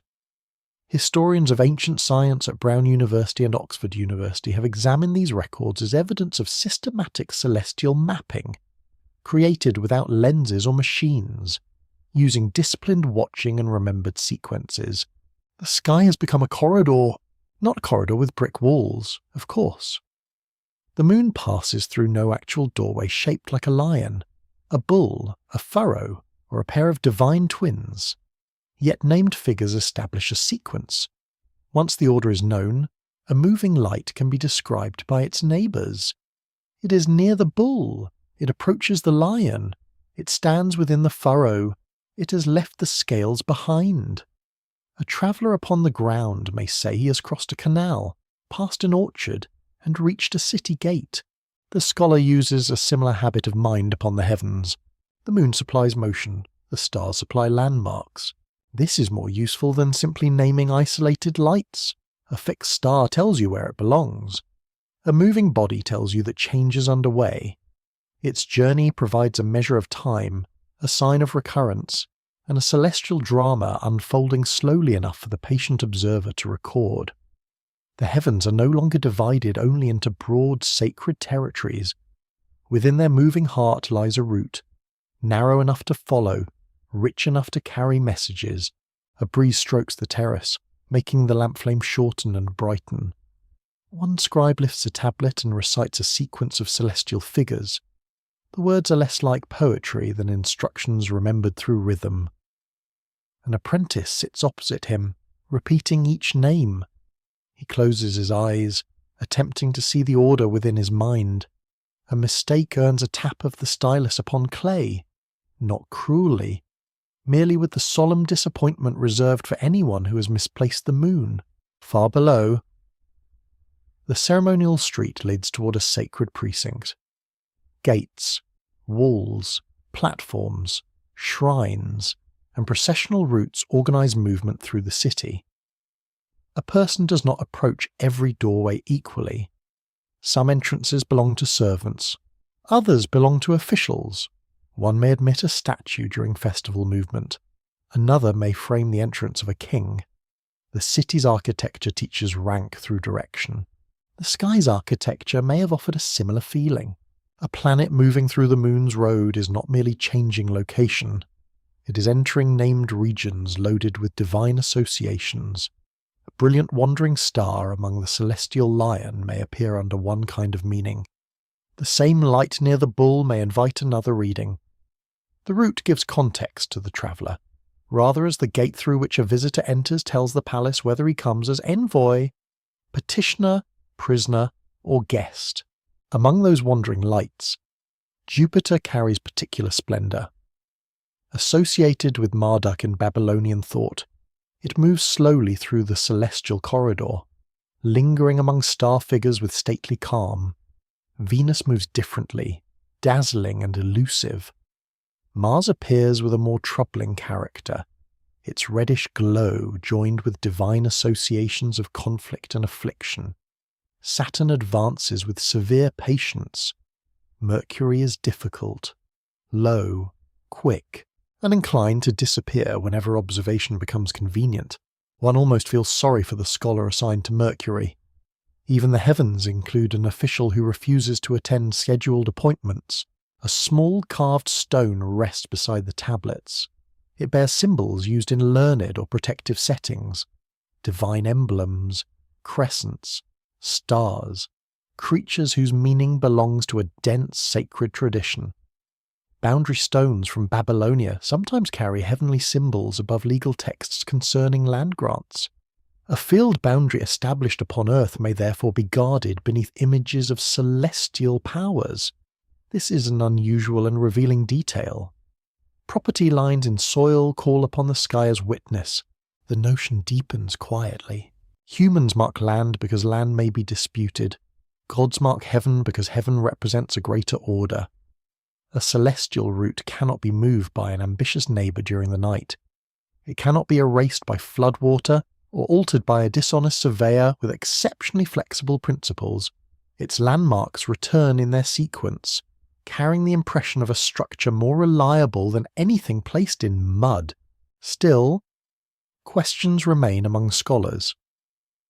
Did Babylonian observers understand the moon's path chiefly as a practical framework for calendar and planetary observation? Or did its religious imagery remain equally central whenever those positions were read aloud? The clay texts preserve calculations, lists, omens, and divine names together. They do not invite a clean separation between science and sacred interpretation. Such separation belongs more comfortably to modern shelves than to ancient nights. Your attention returns to the moon. It has moved scarcely enough for your eye to notice, yet its journey is certain. Given nights, it will cross the celestial sequence. Given months, it will return. Given patient generations, its path can be recorded, taught, refined, and interpreted. This is the kind of navigation the tablets reveal most strongly. Not a vessel steering between worlds, but an intelligence arranging movement through signs. Where, then, might the Anunnaki stand within such an ordered heaven? Perhaps not at the controls of some lost craft, hidden behind a constellation as though awaiting clearance to descend. Perhaps they belong to the authority imagined behind the route itself, in a universe governed through divine rank and assigned stations. Navigation means moving through places whose significance has already been established. The traveller is understood by the road taken. The road is understood by the powers who possess it. The apprentice presses his first correct sequence into damp clay. His teacher studies the signs, then nods once. No celebration follows. Outside the terrace, the moon continues through its appointed company of lights, while the planets carry their own slower intentions along the same celestial passage. You descend the brick stairway as the air grows colder. The city gate remains open, framing a road whitened by moonlight. Above it, the greater road stretches silently through figures known to scribes, priests, kings, and anxious observers. A road without stones, a road without dust, a road whose travellers never explain themselves. A pale silver gleam rests along the eastern rim of the plain, scarcely strong enough to separate earth from sky. You stand upon a temple terrace while the city still sleeps beneath cooling darkness. The bricks beneath your hand feel rough and cold, dampened slightly by night air. From a courtyard below comes the scent of banked charcoal, stale beer, and crushed garden herbs. Somewhere in a lane, a sandal scrapes against stone, then vanishes into quiet. The stars are fading, yet one light refuses to surrender. It hangs above the brightening horizon with an intensity that seems almost deliberate, white and clear, brighter than any ordinary star around it. A watchman notices it while rubbing sleep from his eyes. A priest pauses beside a basin of water. A scholar seated near a covered lamp looks upward at precisely the moment he expected to look. Venus has appeared before dawn. Its brilliance is familiar, but familiarity does not weaken its effect. When this planet shines in morning darkness, it seems to stand between worlds. Behind you lies the city of sleep, sealed rooms, silent ovens, empty market stalls, and courtyards filled with dreams. Ahead lies the approaching day, with labour, judgment, bargaining, ritual, heat, and noise. Venus glows at the threshold, neither belonging wholly to darkness nor wholly to sunlight. For Babylonian observers, its changing appearances demanded attention. Venus might shine as an evening light, then vanish into the brightness near the sun. After a hidden interval, it could emerge as a morning light, startlingly brilliant before sunrise. Later it disappeared once more, returning again to evening skies. Its behaviour was repeated, recognizable, and never entirely gentle upon the imagination. Clay tablets traditionally associated with the reign of King Amisadukar preserve observations of Venus appearing and disappearing over successive months and years. Copies were recovered among the scholarly tablets of Nineveh, and modern specialists connected with Oxford University and the University of Chicago have studied their astronomical and chronological importance. These records show that Babylonian scholars did not merely admire Venus. They noted its visibility, disappearance, return, and the consequences believed to accompany those moments. A scribe unfolds no paper chart, for paper has no place here. Instead, he holds a tablet whose clay has dried to a muted brown. The signs are compact, formal, and difficult for untrained eyes. One line may speak of Venus becoming visible in the east, another may record its absence, another may connect the appearance with peace, hardship, abundance, or disturbance in the land. The planet is observed accurately enough to be recognized. Its meaning is interpreted anxiously enough to matter. You remain beside the parapet as the first bird stirs among roof beams. Venus brightens for a final interval before daylight weakens it. The watching scholar is not steering a ship by it across some empty distance between worlds. He is measuring a divine rhythm that seems to approach, withdraw, conceal itself, and return transformed. A visible presence has become a message because it moves through absence. That pattern gives Venus a special force. Fixed stars return with reassuring regularity. The moon changes visibly, offering its familiar sequence of slender curve, brightness, fullness, and decline. Venus behaves like a power with a private intention. It disappears into the overwhelming light of the sun, leaving watchers uncertain until it reveals itself on another side of the day. To a culture attentive to divine signs, such a movement may resemble departure, concealment, confrontation, triumph, or renewed authority. No wonder the planet belongs to a goddess whose character resists simplicity. Ishtar does not govern only tenderness, nor only warfare, nor only royal ambition. Her celestial light carries attraction and alarm together. A morning appearance can seem hopeful to one reader, threatening to another, depending upon season, direction, and the older collections of omens brought into consideration. The terrace begins to warm faintly as sunrise approaches. Near the scholar rests a small bowl filled with water. The reflection of Venus trembles inside it whenever the breeze disturbs the surface. There is a curious tenderness in that image. An object far beyond human reach is held briefly inside a vessel small enough to lift with two hands. Such reflections also invite imagination. Later traditions and modern enthusiasts have sometimes treated Venus, or stories associated with it, as evidence of heavenly visitors arriving through physical routes. Its brilliance appears suitable for drama. Its disappearances seem like journeys. Its rebirth before dawn resembles arrival from a concealed region. Yet the Babylonian record draws you toward another understanding. Their watchers cared deeply about movement, timing, sacred identity, and signs affecting the world beneath the sky. A heavenly body's path could be meaningful without becoming a mechanical voyage. The scholar makes a fresh mark in damp clay. He has seen the planet clearly enough. That matters because visibility is vulnerable. A bank of dust can hide the horizon. Cloud can spoil an expected observation. Smoke from fires may thicken the morning air. One mistaken reading copied into later tablets may trouble scholars thousands of years later, who find themselves debating whether the planet was hidden by weather, scribal error, or an altered chronology. Here lies a wonderfully odd consequence of ancient patience. A handful of Venus sightings recorded on clay has been asked, by later researchers, to help arrange the dates of entire royal periods.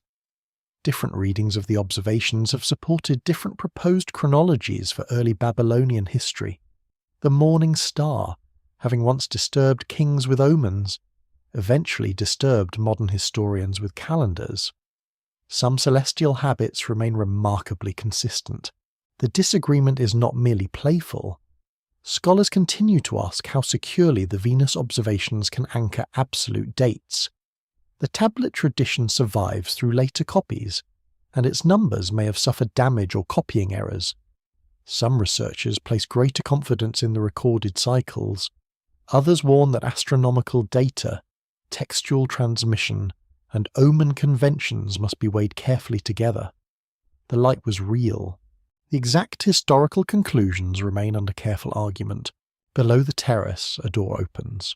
A baker emerges carrying a shallow tray toward an oven revived from sleeping embers.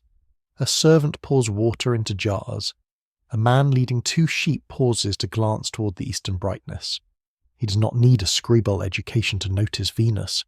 Its beauty belongs to every waking eye, even when its specialized interpretations belong to trained readers. For a traveler preparing to depart early, the planet may become a welcome companion.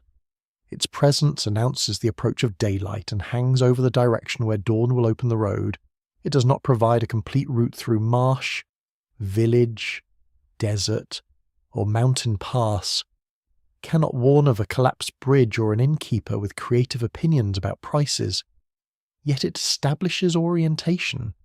It gives the horizon a bright marker and turns the uncertain grey hour into something recognized. Perhaps divine navigation begins there, in the ability to meet an appearance at its appointed moment. A god associated with a planet does not need to sail visibly from star to star. The movement itself carries authority, to vanish, to return, to stand brilliantly at dawn, to preside over departure. All these may be understood as forms of travel within sacred time. The heavens reveal not engines but entrances, not destinations, but moments when presence becomes visible. Sunlight strengthens behind the distant palms. Venus begins to pale, although it remains fixed in your sight for several breaths longer. The scholar finishes his line and places the tablet carefully upon a wooden board. His lamp is no longer needed. The city stirs around him, unaware or unconcerned that the morning has been witnessed, recorded, and quietly placed inside the language of the gods. Then the bright planet dissolves into daylight. It has not truly departed. It has only passed beyond the power of your eyes to separate it from the sunlit sky. That may be the gentlest mystery of all. A presence can remain while visibility fails. A path can continue while its traveller is hidden. And above the awakening city, the morning star keeps its silent course, carrying neither explanation nor farewell. The smell of bitumen reaches you before the procession appears. It is thick, smoky, and strangely comforting, rising from the dark coating of a broad ceremonial boat moored beside a temple quay. River water taps lightly against its curved side. Fresh reeds have been woven along the gunnels, and garlands of date palm leaves hang from a raised canopy near the centre. Lamps tremble upon the landing steps, their flames reflected below as wavering lines of gold. People gather without shouting. A woman settles her sleeping child against one shoulder.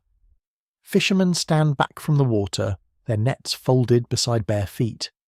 Temple workers carry baskets of bread, jars of beer, fragrant oil, and small bundles wrapped in clean linen. Musicians hold lyres and drums against their bodies, waiting for the signal to begin. A space has been cleared along the landing place, because tonight the boat carries no ordinary passenger. A god is about to travel. Within the sanctuary, attendants move carefully around a divine image prepared for its journey. The figure is not large enough to fill the boat, yet it possesses the attention of the whole gathered crowd. It has been dressed, adorned, purified, and presented with offerings. Gold catches the lamplight at its surface. Fine cloth falls in stiff folds. When the bearers lift it, everyone nearby lowers their gaze, as though the unseen presence carried within the image might be too powerful for casual staring. The boat rocks once as the bearers step aboard. A drum sounds, quiet and slow. In ancient Mesopotamia, divine journeys by boat were not merely poetic fantasies preserved in sacred songs. Texts describe gods travelling by water between their sanctuaries, and archaeological finds reveal how naturally boats belong to daily and ceremonial life. The British Museum preserves a handmade clay boat model excavated at dating to about 2,500 years before the Common Era. More recently, a joint Iraqi and German archaeological mission recovered the remains of a boat near Uruk, around 4,000 years old. Its lost organic frame still preserved through the black bitumen coating that once kept river water outside. Such discoveries bring the river close enough to smell.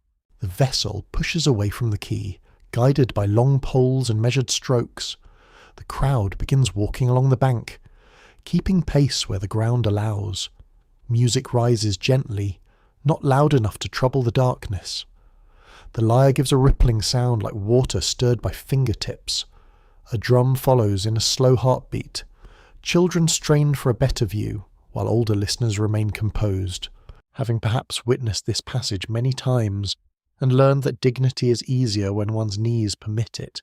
The divine boat glides toward another sacred landing. Its journey transforms familiar water, the channel used for grain, clay jars, fish traps, and laundry becomes a ceremonial road. Ordinary banks become places of arrival and farewell. The boatman does not merely avoid mud shallows and reeds.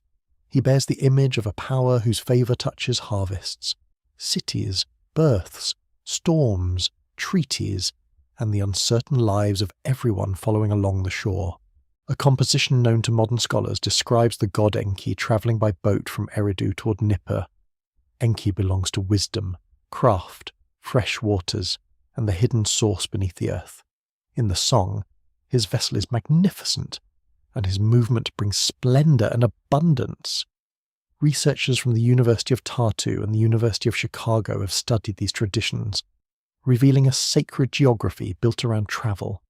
A god moves from temple to temple, and the landscape responds with reverence.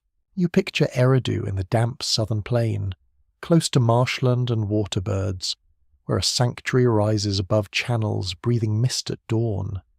Enki's boat departs beneath banners, carrying more than an image or a tale. It carries the idea that water itself forms a pathway of intelligence, fertility, and ordered power. Its destination, Nippur, is not chosen carelessly. To approach the sacred city of Enlil is to move toward authority, recognition, and a meeting between divine realms. A boat journey can therefore behave like a sentence. Departure gives it a beginning. The river provides its line. Arrival completes its meaning. Beside you, an elderly man casts a small handful of flour toward the water. It breaks upon the surface and disappears instantly. A humble offering accepted with remarkable speed by fish, current, or gods. Perhaps all three. He murmurs a prayer while the boat passes. His request is likely practical: a healthy household, sufficient grain, a daughter safely delivered of a child, a son returned from trade, a roof that does not leak through the wrong season. Great divine journeys meet very ordinary human concerns. The sky has deepened into blue-black silence. First the moon appears above the waterway, then bright stars emerge one by one. The procession has not entered darkness blindly. Sacred travel follows appointed occasions. Festivals belong to calendars, and calendars depend upon observed cycles of moon and season. A divine image launched upon a river at the proper time does not move through space alone. It moves through a moment selected from the turning order of the heavens. This is where earthly water and celestial movement touch. A planet crosses its region among the stars. A god's boat crosses the canal between sanctuaries. Both movements may be watched, named, interpreted, and remembered. The one shines above rooftops. The other passes through reeds and torchlight. Neither is meaningless to those gathered along the bank. The people see movement carrying presence, and presence carrying intention. A remarkable image survives from Mesopotamian art. A deity travels in a boat whose curved ends become fantastic beings, while sacred symbols surround the vessel. The carving is small enough to hold, yet its vision is enormous. Boats need not remain plain wooden tools. In the sacred imagination they may become creatures, floating temples, ceremonial bodies strong enough to bear divinity through the inhabited world. There is an almost affectionate oddity in this. A god may possess a splendid boat with an elaborate name, decorated prow, attendant personnel, and ritual attention surpassing anything available to most living passengers. A farmer's boat carries onions. A god's boat receives hymns. Transportation has never been an entirely equal experience. Still lowered, scholars remain cautious about what these journeys represent. Do divine boat processions recreate stories told in temples, making myth visible upon local waterways? Do the stories grow from ceremonies that communities already performed year by year? Or do ritual, memory, politics, and poetic invention flow together so completely that no single beginning can be recovered? The evidence preserves travel and devotion, but its earliest current lies beyond reach. The ceremonial vessel nears its destination. Lamps have been arranged upon the receiving quay, glowing like a second constellation lowered to the riverbank. Priests stand waiting under a gateway hung with greenery. As the musicians soften their rhythm, the boat turns slowly against the current. Ropes are thrown, hands reach forward. The image will be carried ashore, welcomed, fed, praised, and housed within another sacred interior until its appointed return. Yet for a few breaths it remains between landing places. It floats beneath the night, suspended between departure and arrival, temple and temple, water and sky. You understand why such a moment could feel like revelation. The god is visible because the god is moving. The journey allows a gathered people to witness a presence usually hidden behind sanctuary walls. Above, the stars remain calm upon their own unreachable courses. Below, the divine boat completes its passage with music, oil smoke, and trembling reflections. For those standing in the darkness, navigation is no cold skill of distance alone. It is the sacred art of knowing when a power has left its dwelling, which path it follows, and where human hands must wait to receive it. A scent of cedar clings to the mountain air, cool and resinous, unlike the warm breath of the southern plain. You stand upon a narrow path where stone rises under your sandals and dark trees gather along the slopes. Far below, a river cuts through the valley, flashing silver wherever moonlight reaches it. The night sounds different here. Water tumbles over rock, branches whisper overhead. Somewhere among the trees, an animal shifts through dry needles, then becomes still. The world has climbed upward. For travellers arriving from Mesopotamia, these heights must feel both magnificent and inconvenient. The lowlands provide clay, grain, reeds, fish, dates, wool, and waterways. They do not provide the great beams of cedar desired for temples, palaces, doors, roofs, ceremonial vessels, and objects made impressive by distance alone. Timber must be sought beyond familiar fields, carried through valleys, over roads, down rivers, or along coastlines where other peoples control the passage. You walk beside a small company of traders and guards. Their donkeys step carefully over loose stone, carrying folded textiles, sealed jars, and packets of silver weighed for exchange. The men speak little during the climb. Their breath is needed for the slope, and perhaps for quietly resenting whichever official assured them that this route was perfectly manageable.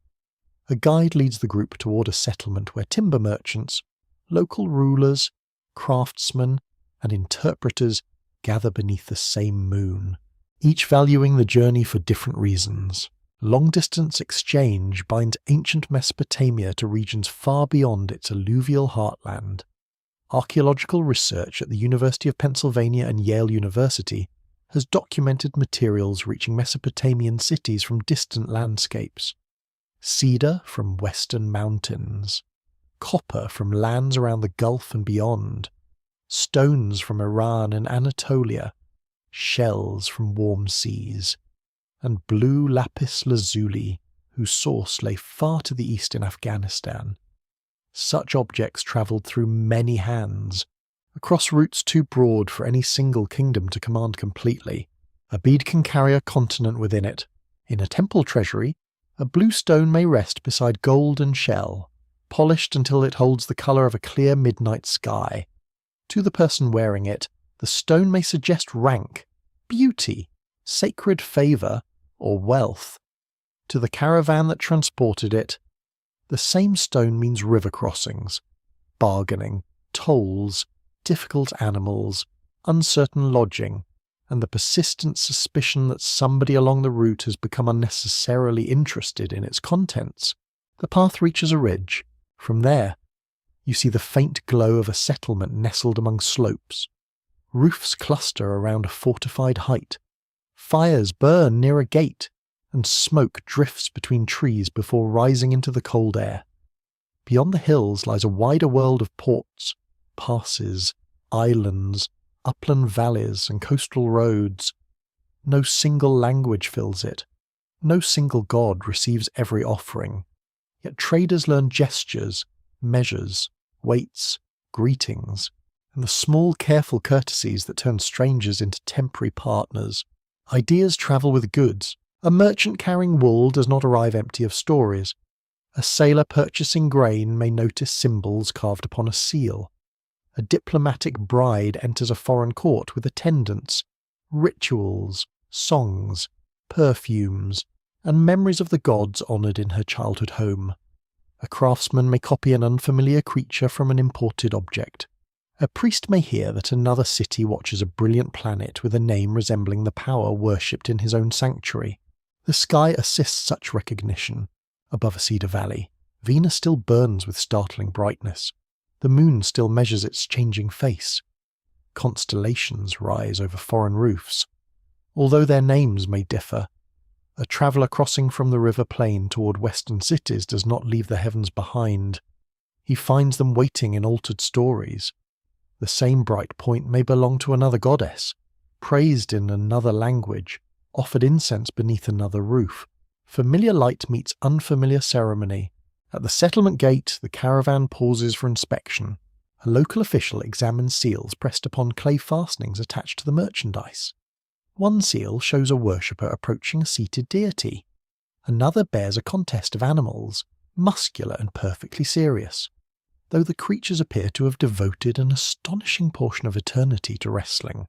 Cylinder seals travel easily, rolled into damp clay wherever ownership, delivery, or authority must be shown. Their images move between regions, repeating forms while quietly changing their meanings. Inside the gate, the settlement breathes with evening work. Metal rings upon stone from a craftsman's yard. Timber has been stacked beside a wall, its cut surfaces pale and fragrant. Men measure beams by hand and cord. An interpreter moves between traders, converting offers into words everyone mistrusts equally. In a courtyard, a traveller from the south pours beer into a cup for a host whose household favours wine. Both men taste the other's drink with the polite uncertainty common to diplomacy and hospitality. On a low table lies a carved ivory plaque bearing a winged figure beneath a star. Its exact story is unknown to you. Perhaps it belongs to protection, kingship, fertility, or a local divine presence. Perhaps it was purchased because someone found it beautiful. Objects do not always travel with explanations attached. A foreign image can be adopted, misunderstood, admired, or reshaped within a new setting. The heavens provide especially fertile ground for such movement, because everyone looks upward. While no one can carry the sky away and claim exclusive ownership, records from ancient cities show that Mesopotamian rulers prized materials and prestige goods arriving from distant lands. Royal inscriptions sometimes speak proudly of timber, metals, stone, and tribute brought from remote places.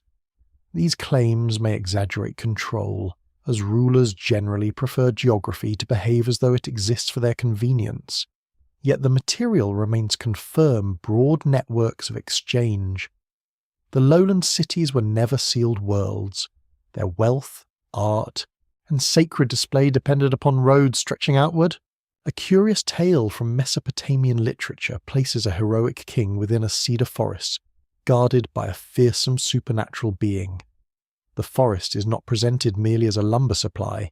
It is dangerous, remote, splendid, and sacred. To enter it is to trespass into a place larger than ordinary commerce. Behind practical demand for timber stands an imaginative truth. Distant landscapes often become enchanted by the difficulty of reaching them. You step beyond the courtyard as night grows sharper. The guide points toward a line of stars above the mountain pass. He knows the route by slopes, springs, villages, and seasonal conditions. Yet the sky confirms his sense of direction as the company prepares to descend at first light. Farther west, sailors may watch the horizon from timber vessels. Farther east, traders may cross high country with stones wrapped against damage. Across all these routes, stars become shared witnesses, though not necessarily shared explanations. Historians continue to consider how celestial traditions move between Mesopotamia and neighbouring cultures. Some star names, divine associations, and techniques of watching may have travelled through diplomacy, trade, conquest, and scholarly exchange. Other similarities may arise because different peoples observe the same striking lights and create comparable meanings independently. A bright planet invites notice everywhere. A cluster of stars invites naming. Similar heavens do not always prove a single borrowed story. Still, movement changes belief. When a Mesopotamian trader sees familiar stars above a foreign shrine, divine order may feel broader than one city. When an imported stone enters a temple offering, distant mountains become folded into local worship. When celestial symbols appear upon seals, jewellery, or ceremonial objects, the upper world acquires new roots through human hands. The Anunnaki remain within this widening horizon as powers shaped by Mesopotamian thought, not as proven guides of international roads. Yet the world beneath their imagined authority is no narrow enclosure. It is a network of rivers, coastlines, forests, uplands, markets, and sanctuaries connected by desire and risk. Goods cross boundaries, stories cross with them. Gods acquire echoes in foreign lands. The caravan sleeps beside stacked cedar, wrapped in cloaks against the mountain cold. Above the dark branches, the stars shine with the same distant calm seen from the river plain. Their names may change upon another tongue. Their stories may alter at another altar. Their light remains available to every traveller who lifts tired eyes toward heaven and senses for a quiet moment. That the road is larger than the map carried in memory. A bronze bowl of water stands upon the roof, its surface dark as polished stone. You lean above it and see the moon reflected there, full and pale, trembling whenever the night wind touches the rim. Around you, Babylon lies unusually quiet. Doors have been shut, courtyards have emptied. Even the dogs seem reluctant to argue with the darkness. From somewhere below rises the scent of cedar smoke and heated wax, mixed with the colder smell of river damp carried across the sleeping streets. The moon is expected to change. No cloud approaches it. No storm darkens the horizon. The waiting scholars know that the shadow will come from a more unsettling order, one written into the movements of heavenly bodies. They have examined older records.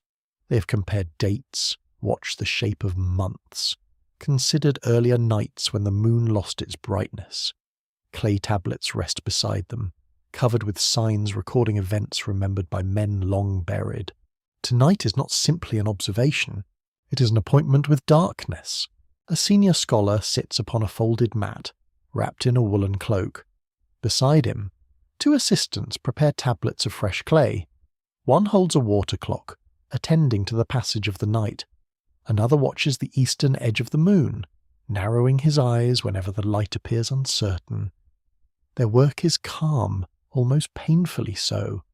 No one speaks more than necessary. When the heavens are about to deliver a warning, idle conversation may feel unwise. Then the first dimness appears. At the edge of the moon, a grey stain begins to grow. It seems delicate at first, almost apologetic.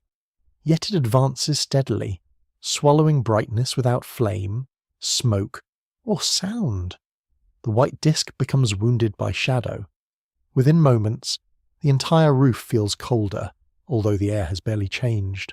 Below sun, someone cries out softly. A door opens in a nearby courtyard. A man steps into the street, carrying a small lamp and looking upward with the helpless concern of someone who knows the event is natural to the gods, but not necessarily harmless to human beings. Farther away, voices rise from temple precincts. Ritual personnel have also been waiting. A darkened moon is not a private matter. It concerns kingdoms. 4 tablets in the British Museum, written nearly 4,000 years ago, preserve some of the oldest known collections of lunar eclipse omens from Babylonia. Professors Andrew George and Junko Taniguchi studied these texts through careful reading of the damage signs. Their work revealed a learned practice already deeply concerned with the timing, direction, and duration of a lunar darkness. An eclipse beginning in one watch of the night might carry one warning. A shadow clearing in a particular manner might carry another. The moon had become a surface upon which political fear was carefully arranged. The scholar beside you speaks a few measured words. The darkness is entering from a particular side. Its advance must be recorded. The time matters. The month matters. The duration matters. In the omen tradition, different regions of the moon could correspond with different lands. A shadow touching one portion might threaten Elam. Another portion could signify danger for Akkad. The moon above Babylon becomes, for a fearful hour, a map of human kingdoms exposed to invisible judgment. There is a sombre cleverness within this system. The eclipse does not merely announce disaster in general, leaving everyone equally miserable. It has location, sequence, and direction. It indicates whose fields, whose ruler, whose army, or whose dynasty might be endangered. Celestial fear has been organized with impressive administrative attention. Even catastrophe, apparently, requires proper filing. The shadow deepens, the moon turns coppery, suspended above the roofs like a dim ember inside ash. You feel the gathered city holding its breath. Mothers draw children close, guards watch from walls, temple servants prepare offerings and purification materials in a palace chamber. Messengers may already be waiting for the reading of the omen, because the man seated upon the throne cannot dismiss a shadow believed to concern his crown. Later Babylonian and Assyrian scholars become skilled at anticipating lunar eclipses through repeated cycles. They learn that darkness does not arrive without pattern. Records from centuries of watching reveal intervals, expected months, and nights of danger. A prediction does not remove the terror of an eclipse. In some ways, it gives terror an address and an arrival time. You imagine the message reaching a king. The moon will darken on a known night. The expected shadow may fall within a threatening region. The court does not receive such news like a pleasant forecast concerning cooler air. Priests consult texts. Scholars compose reports. Ritual specialists prepare methods intended to turn aside the danger. The ruler may be reminded delicately and at considerable length that royal glory remains subject to heavenly opinion.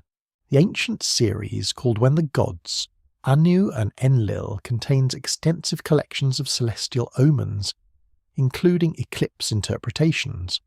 Scholars attached to royal court studied such material not as entertainment, but as knowledge essential to protecting the state. A trained observer may combine what he sees with what earlier generations recorded, searching for a pattern capable of revealing the god's intention. Yet seeing a pattern does not mean understanding its cause. That distinction lingers in the darkness. Babylonian scholars could record eclipses and, in later periods, predict many of them through cycles. They could connect timing and appearance with inherited interpretations. They could advise rulers with solemn confidence. Still, surviving texts rarely explain an eclipse through the physical geometry familiar to later astronomy. Their central concern is often not why the moon darkens, but what the darkness announces. A strange tidbit survives from this fearful world of signs. Some eclipse omens were not accepted immediately without further inquiry. Diviners might seek confirmation by examining additional signs, including patterns read from the organs of sacrificed animals. A warning seen in the moon could therefore be checked against a warning sought within a sheep. It is a rather unfortunate arrangement for the sheep, and a reminder that ancient certainty sometimes required several anxious conversations with the divine. The moon remains almost entirely swallowed. Your eyes grow accustomed to its altered colour. Stars once hidden by its brightness appear around it, sharp and numerous, as though the eclipse has opened a hidden chamber within the sky. The sight is beautiful, but no one upon this roof calls it beautiful. Beauty offers little comfort when the darkened disk may threaten a city, an army, or a ruler whose decisions determine the lives of thousands. A scholarly question remains open within these tablets.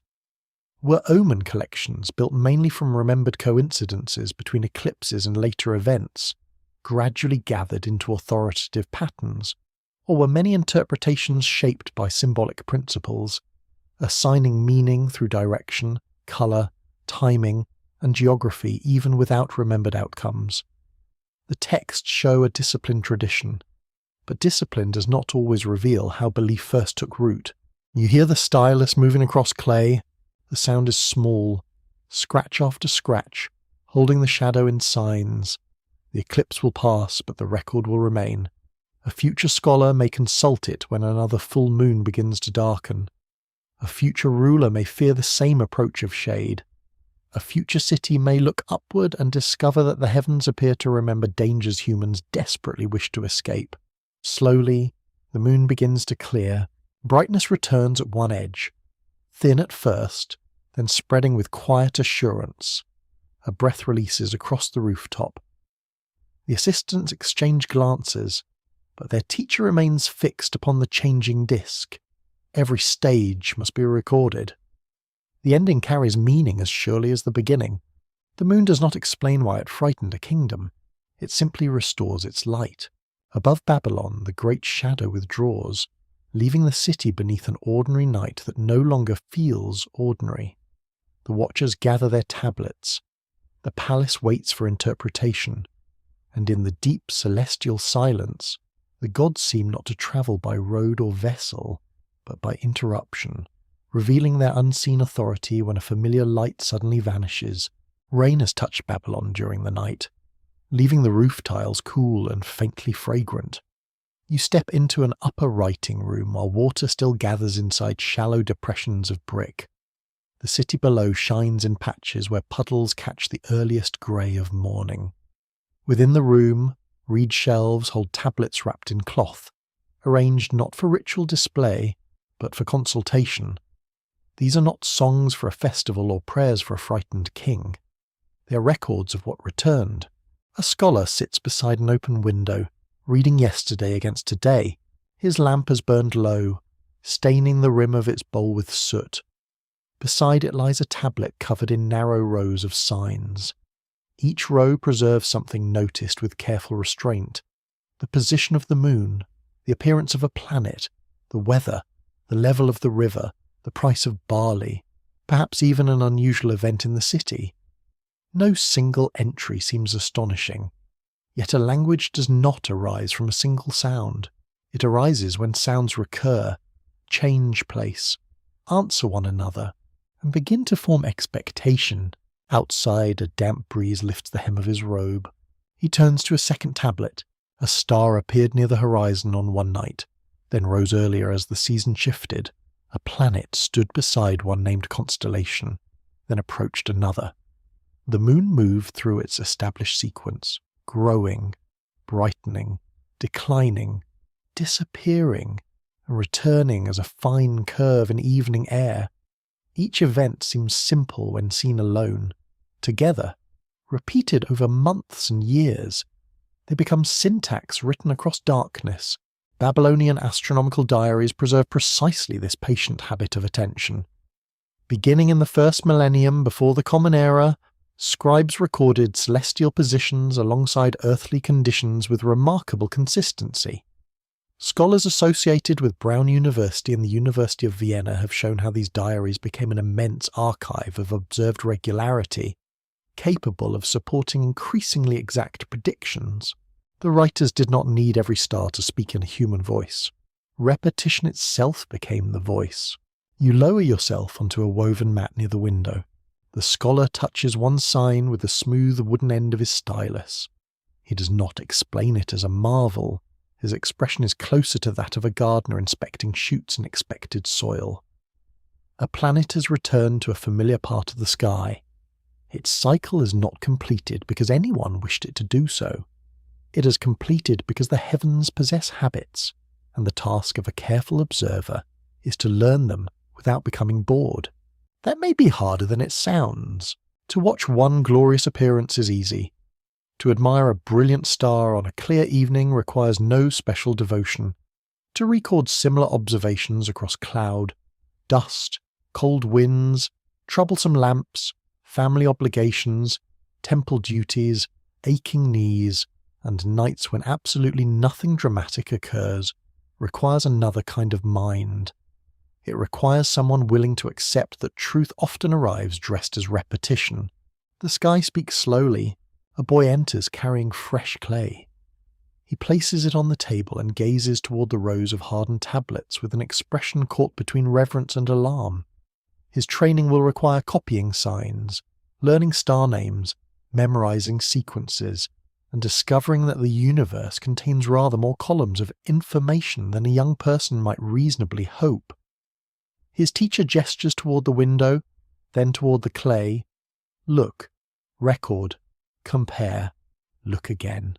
The lesson is almost gentle. A single rising can be missed. A single disappearance can be hidden by haze. A single return can be mistaken. Yet repeated events expose their own pattern.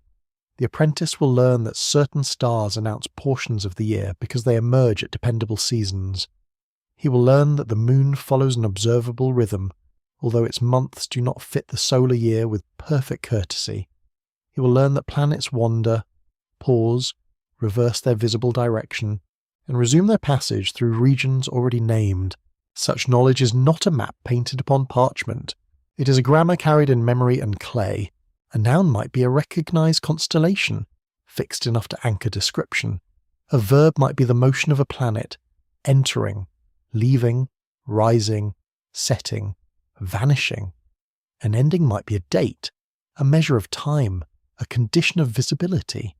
A complete sentence might say that a wandering light appeared near a known star at a certain watch of night. Thousands of sentences, gathered patiently, allow the scholar to anticipate what the sky is preparing to say. Your eyes move along the shelves. Some tablets preserve records of observations made under rulers whose palaces have already fallen silent. Some belong to scribal families whose sons copied the work of their fathers, adding new nights to an inheritance of old nights. Their archive does not depend upon one inspired observer standing alone beneath the stars. It depends upon continuity, upon people trusting that careful records deserve protection, because a pattern may require generations to reveal itself. There is a delightful oddity within this scholarly world. Babylonian diaries occasionally place celestial observations beside mundane information about market prices and river conditions. The same tablet might concern a planet's position and the cost of sesame or wool.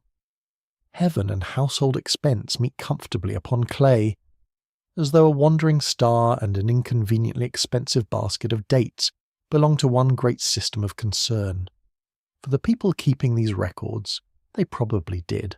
The strange mixture is deeply revealing. When stars return predictably, they help shape expectations of time. When river levels change, fields and trade respond. When prices rise, households feel the pressure. When unusual events occur, scribes preserve them among other signs of an ordered yet uncertain world. The archive does not divide existence into lofty science above and untidy life below. It listens for recurrence wherever recurrence might matter. For a moment, it feels as though the room itself has begun to breathe with rhythm. The lamp flame bends and lifts. Water drips from the roof edge at patient intervals. In the street, a vendor arranges baskets in repeated rows. Above the clearing horizon, a familiar constellation fades beneath growing light. Every pattern seems to answer another pattern, as though the city has learned its habits from the heavens. Within such a world, divine movement acquires an unusual depth. If a god is linked with a heavenly sign, then that god's appearance is not merely an isolated visitation. It participates in a sequence. Presence may have timing, withdrawal may have timing, return may have timing. A divine power might be understood not by a single startling arrival, but by the reliable manner in which its sign resumes its place within the order of heaven. The Anunnaki remain difficult to attach to any one moving light. Their ancient name belongs more strongly to gatherings of divine authority, to sacred relationships, and to powers whose roles differ across compositions.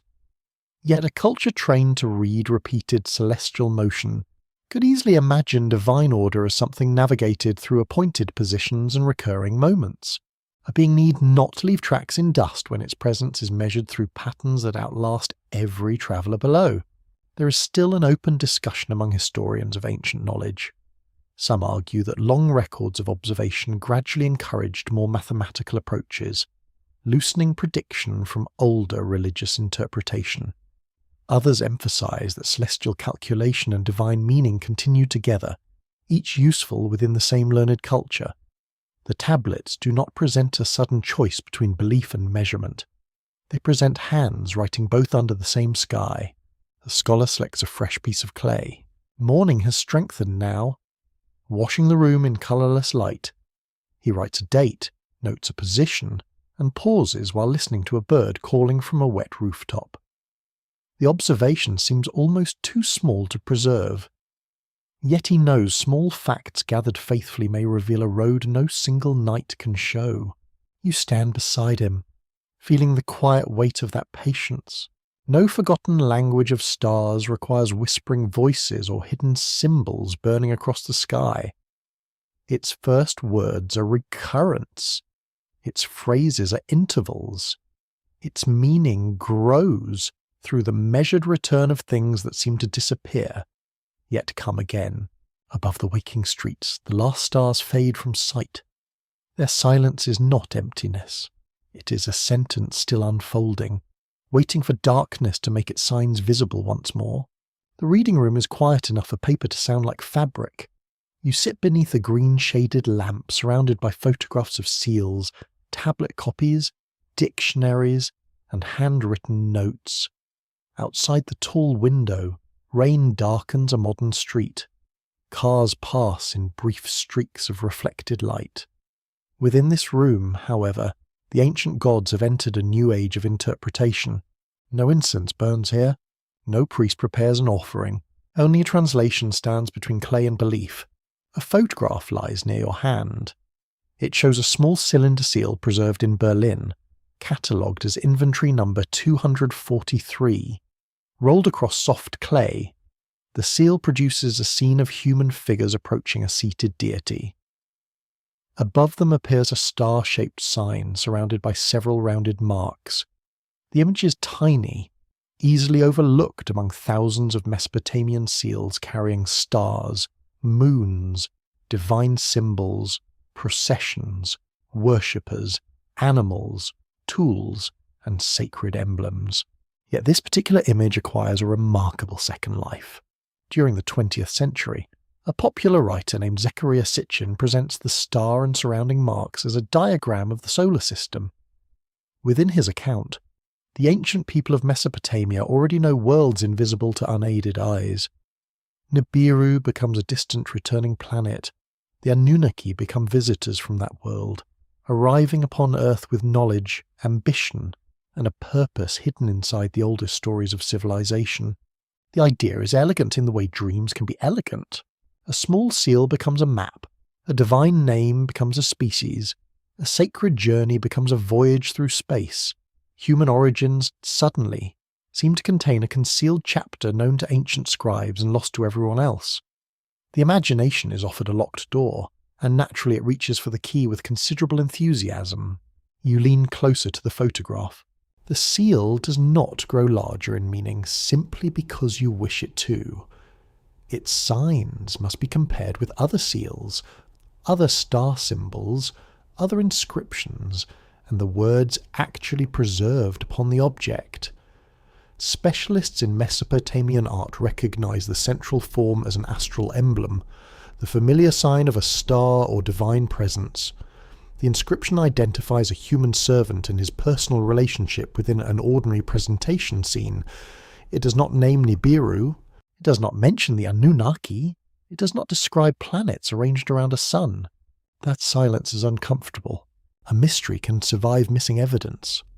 A claim cannot thrive upon it without becoming something different from history. The University of Pennsylvania supports the open, richly annotated cuneiform corpus, where ancient compositions may be read through the work of trained specialists. There, the Anunnaki are identified as a group of gods within the Mesopotamian pantheon. In later usage, the name can describe gods associated with the world below. This is a plain statement, almost modest beside tales of celestial colonists, yet it rests upon signs copied, compared, translated, and checked across actual texts. The ancient record is not empty of wonder. It is filled with wonder of another kind. The people who wrote these tablets imagined gods establishing cities, fixing destinies, withdrawing favour, receiving offerings, governing fertility, inhabiting temples, judging the dead, and placing humanity within an ordered cosmos. Their sacred universe is immense, vivid, and sometimes severe. To replace it with visitors wearing the convenient costume of modern technology may not honour their imagination. It may simply make their world resemble your own. A radiator ticks softly beside the wall. The sound is domestic, almost comic, while your thoughts move among gods and stars. Modern people live among engines, laboratories, satellites, photographs of distant galaxies, and stories of travellers crossing impossible spaces. When they meet an ancient being descending from heaven, they may picture a craft. When they meet a bright celestial name, they may picture a planet waiting to be discovered. When they meet human creation in a myth, they may picture genetic design conducted by beings with advanced instruments and rather questionable ethical supervision. Each age translates mystery into its favourite machinery. Ancient people do this as well. They understand the heavens through courts, households, rivers, decrees, fields, kingship, marriage, conflict, and service.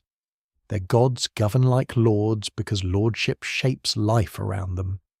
They sail because boats make sacred movement visible. They assign labour because labour sustains cities. They sit in judgment because every ordered society fears the chamber where judgment is passed. The question grows softer now. Were the Anunnaki travellers? In one sense, divine figures certainly move through Mesopotamian stories. Gods depart from sanctuaries, gather in assemblies, descend into darker realms, appear through heavenly signs, and cross ritual landscapes shaped by human devotion. Their presence is not still. Their world is full of approach and withdrawal, arrival and absence. But a traveller is not always an astronaut. A god journeying through a myth does not automatically cross measured astronomical distance. A divine descent does not require engines, metal walls, fuel, navigation panels, or a landing place concealed beneath ruined brick. Such details must appear in evidence, not merely in the wishes brought to it. The tablets preserve sacred movement. They do not preserve a technological report disguised with enough mythology to confuse every reader until modern times. At the end of the table lies a glossy magazine, left open by another visitor. Its painted illustration shows towering figures stepping from a radiant vessel, while astonished labourers kneel below. The image is attractive, solemn, beautifully coloured, and entirely modern in its certainty. The ancient world rarely offers such considerate clarity. It gives broken signs, disputed readings, damaged edges, copied traditions, and words whose meanings shift across centuries. There is a curious charm in the way the seal from Berlin becomes famous. Thousands of ancient objects sit in storerooms and display cases, each preserving a gesture, prayer, transaction, protective symbol, or act of devotion. One tiny seal receives global attention because several little circles gather around a star, an ancient seal cutter, performing his careful work for a client, could scarcely have imagined that distant people would one day ask whether his design concealed an interplanetary chart. He might be flattered. He might also ask whether anyone had noticed the paying customer in the scene. Scholars continue to discuss how modern alternative histories gain their emotional strength. Is their appeal rooted in distrust of institutions, in fascination with outer space, or in the longing to believe human history contains guidance from a greater intelligence? Perhaps several currents meet. The desire is not foolish. It is deeply human to hope that the past has guarded a message larger than routine existence. Yet careful listening requires restraint. The Anunnaki become no less haunting when received as gods rather than visitors from another planet. Their older identity may be stranger still. They belong to a world where heaven is authority, where fate is assigned, where service supports divine order, and where death leads toward judges seated beyond all appeal. These are not beings rendered ordinary by scholarship. They are powers preserved within a religious imagination far removed from modern comfort. You close the magazine and leave the photograph uncovered beneath the lamp. Rain continues against the glass. A reflected streetlight trembles upon the wet window like a wandering star trapped in the city. The seal remains small, silent, and stubbornly beautiful. It does not confirm a voyage between planets. It does not erase the possibility that human beings will continue to wonder. Perhaps the forgotten language of stars reveals not where the Anunnaki came from, but why each generation gives them a new road to travel. The first heat of morning rests over a canal bank, turning wet clay into a soft, shining surface. You stand among labourers whose feet sink slightly with every step. Their baskets are woven from reeds, their shoulders darkened by sun, their hands roughened through years of mud, rope, grain, and brick.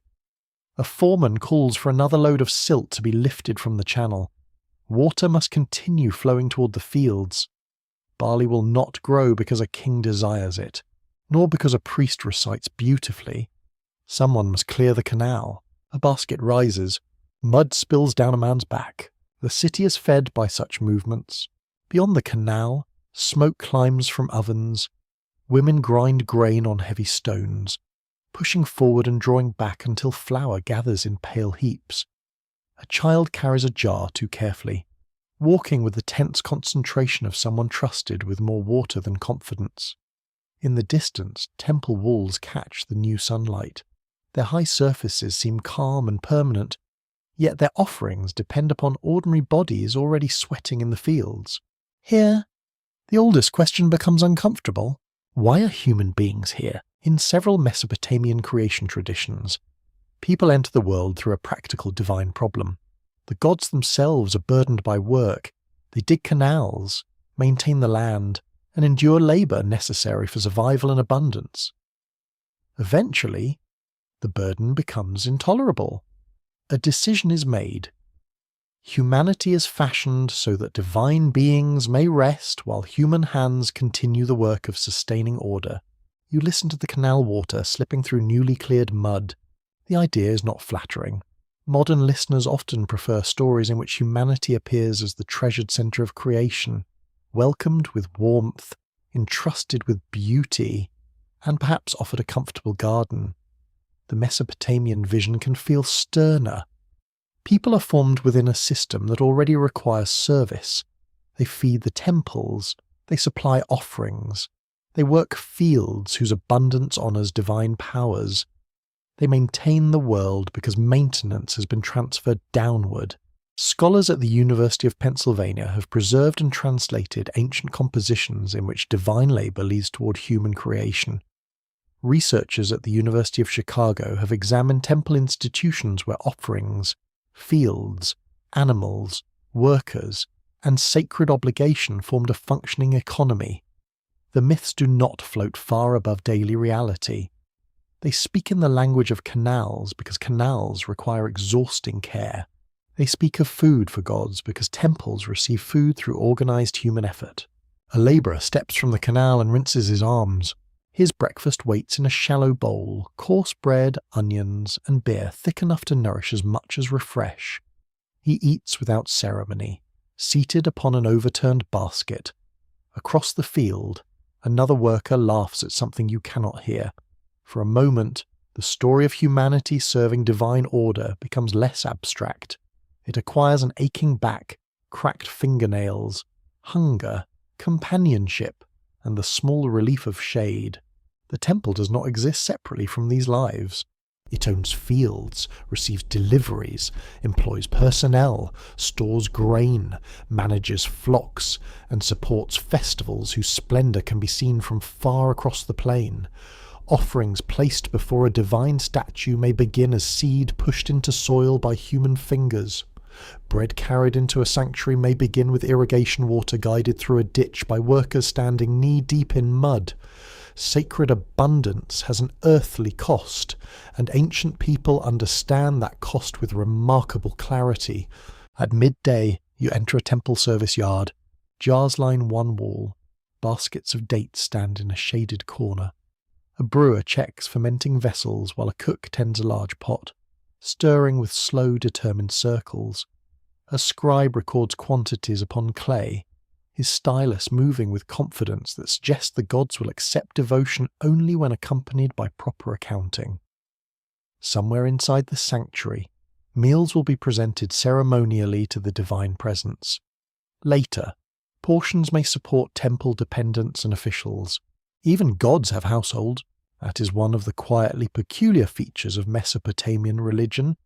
A great deity may possess land, servants, cooks, musicians, doorkeepers, livestock, furniture, clothing, and scheduled meals.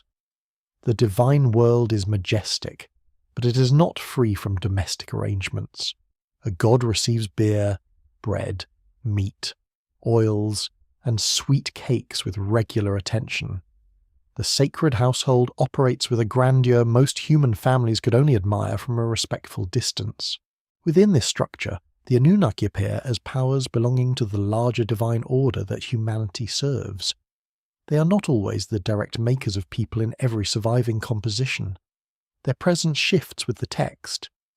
Yet they inhabit a universe where divine decisions establish human obligation. Whether gathered in assembly or associated with judgment, they represent a level of authority beneath which mortal life is arranged. You step into a shaded courtyard, where the stone beneath your feet has retained a little morning coolness.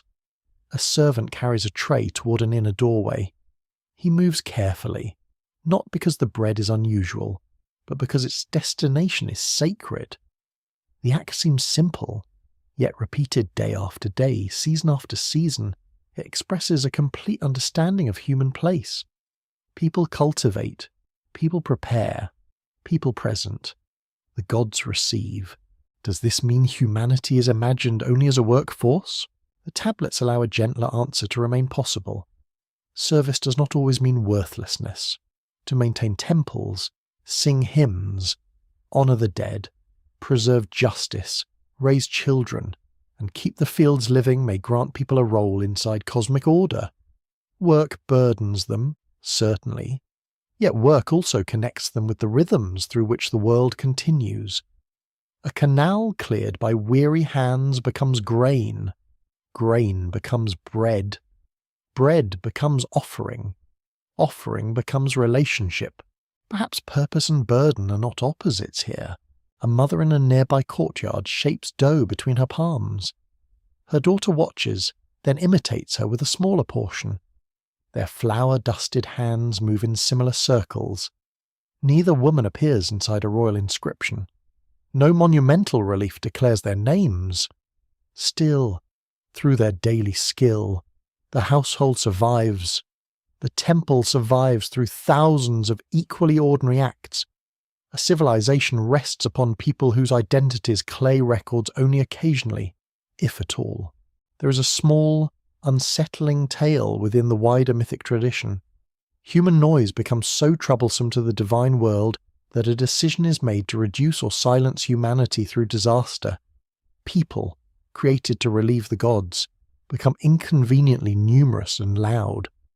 Anyone living near a crowded courtyard may understand the irritation, though perhaps not the proposed solution. The story exposes the fragility of human status. Useful servants may still become burdens in the eyes of those above them. Researchers continue to debate how ancient audiences received such creation accounts.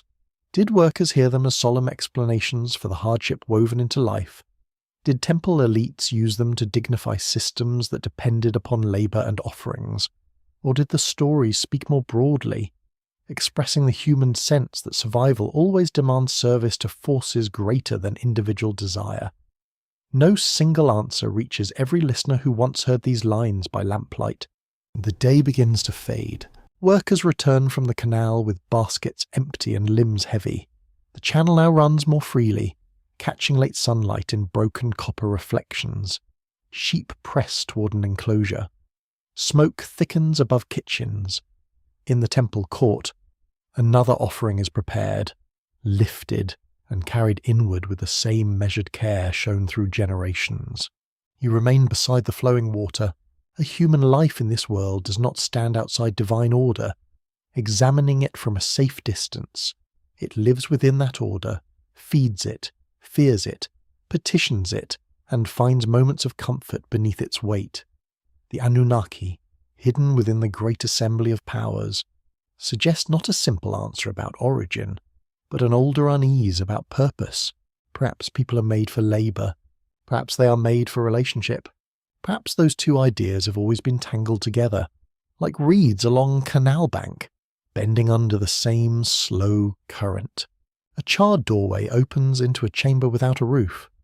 You stand amid the ruins of Nineveh, where pale moonlight falls across broken stone and hardened clay.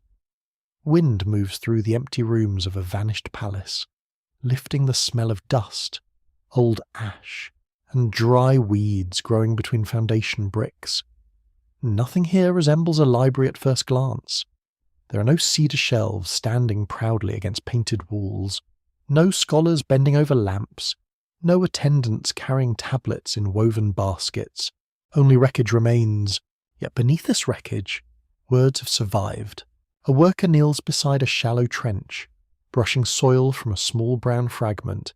It is scarcely larger than his palm, chipped at both ends, its surface crossed by neat wedge-shaped impressions.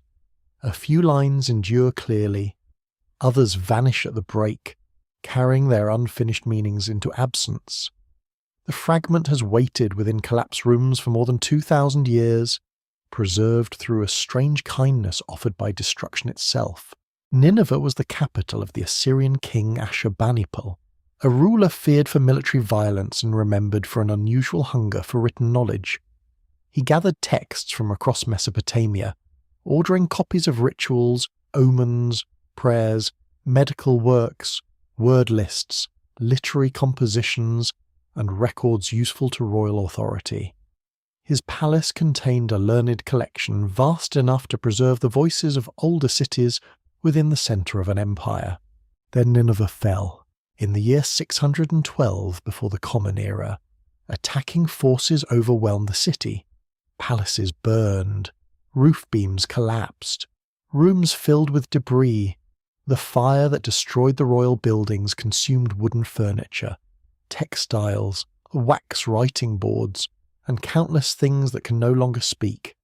Clay tablets, however, behaved differently. Many were hardened by the heat, baked more firmly than their makers may ever have intended. The library survived because the palace burned. There is something quietly unsettling in that fact. Knowledge, protected by fire. A civilization's careful records carried into the distant future by the same catastrophe that ended the world which had gathered them. The flames do not preserve everything. They choose blindly, sparing clay while erasing wood, skin, wax, colour, voices, rooms, and the exact placement of objects upon shelves. What remains is precious precisely because so much does not, You bend closer as another fragment is lifted. It bears a few signs concerning a heavenly omen. Perhaps it once described the moon. Perhaps a planet. Perhaps the consequence expected in a royal court when an unusual celestial appearance occurred. The broken edge cuts directly through the line. A statement begins, then stops. The god may have appeared. The king may have been threatened. The ritual response may have been written clearly upon the missing half. You cannot know. The silence is physical. During the 19th century, excavators Austin Henry Layard and Hormuz Rassam uncovered thousands of tablets and fragments from the buried ruins of Nineveh. Many entered the British Museum, where the collection now includes more than 30,000 pieces of inscribed clay from the ancient city. Among them survive parts of creation poetry, flood traditions, medical instruction, divination, hymns, royal correspondence, astronomical learning, and the great epic concerning Gilgamesh. The discovery changed the understanding of ancient Mesopotamia, yet the collection arrived wounded. Tablets had shattered during the destruction of the city, during burial, during excavation, during transport, or through earlier damage within the ancient rooms themselves. Fragments from different places were not always kept separate during early recovery. A piece lying in one museum tray might belong against another piece discovered years later, perhaps catalogued far away under another number. The library exists, but its original order has been loosened like a necklace, whose thread snapped upon the floor. In a museum workroom, you watch a curator open a drawer. Inside lie rows of fragments resting upon pale padding. Some are broad and thick, preserving columns of confident writing. Others resemble little flakes of scorched biscuit, a comparison no serious scholar would welcome near the collection. Though the resemblance is unfortunate and difficult to avoid, each piece has been numbered, photographed, described, and compared. Their colours differ slightly. Their surfaces preserve traces of heat, dirt, fingerprints, cracks, and the hurried fall of a burning palace. The curator selects two pieces. Their broken edges approach one another. For a heartbeat, nothing happens. Then the curves meet.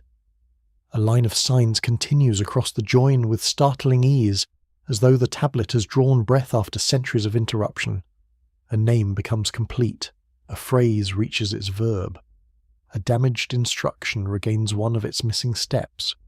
The moment is modest, performed beneath the electric light in a quiet room, yet it carries the tenderness of returning a lost word to a sentence. Fragments are sometimes joined after generations of separation.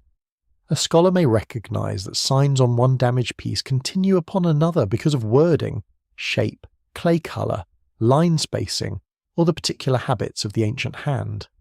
Modern imaging allows surfaces to be studied in astonishing detail. Still, much depends upon the patient human eye, the same faculty that once watched the heavens for returning lights. Here, reading becomes a kind of navigation.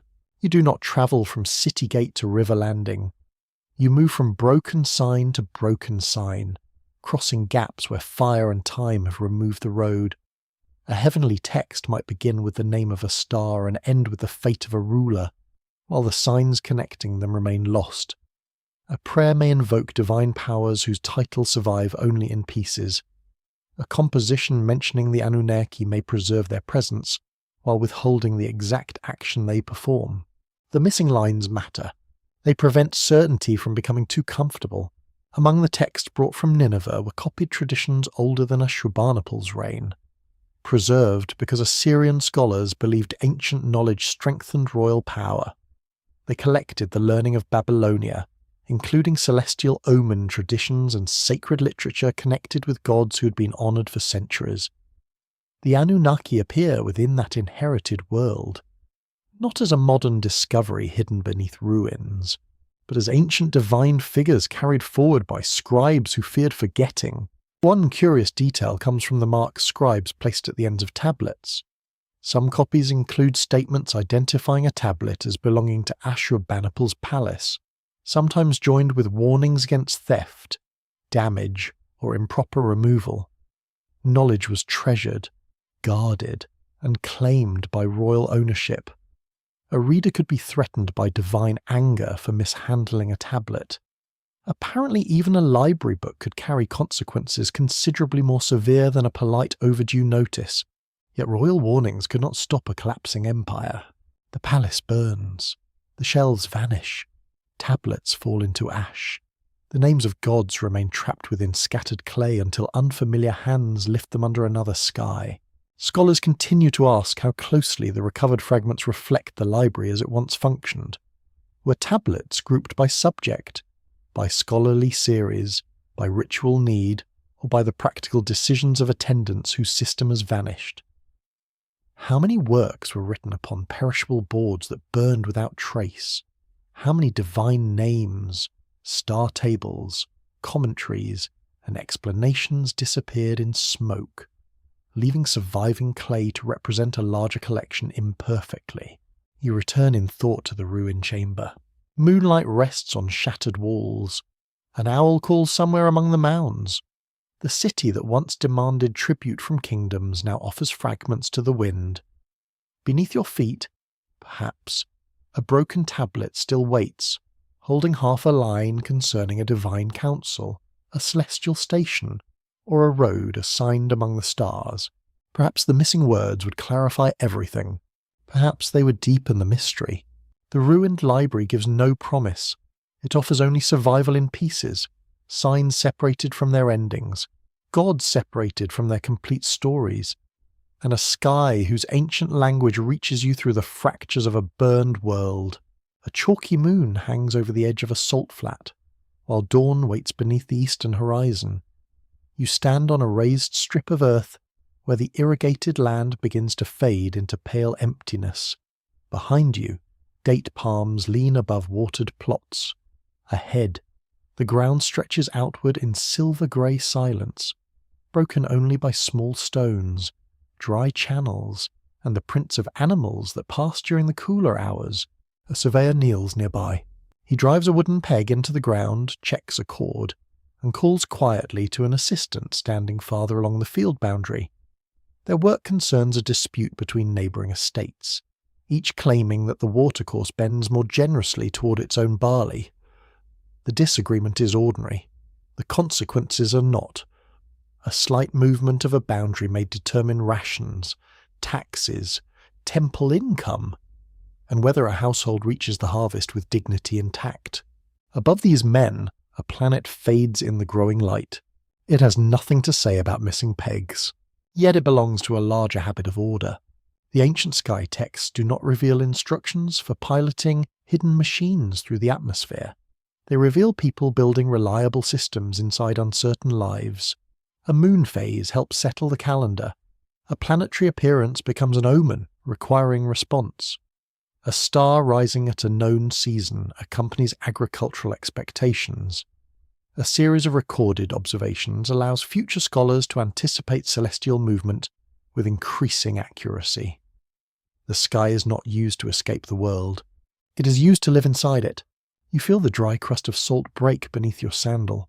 A servant approaches with a small basket containing bread, garlic, and a stoppered jar.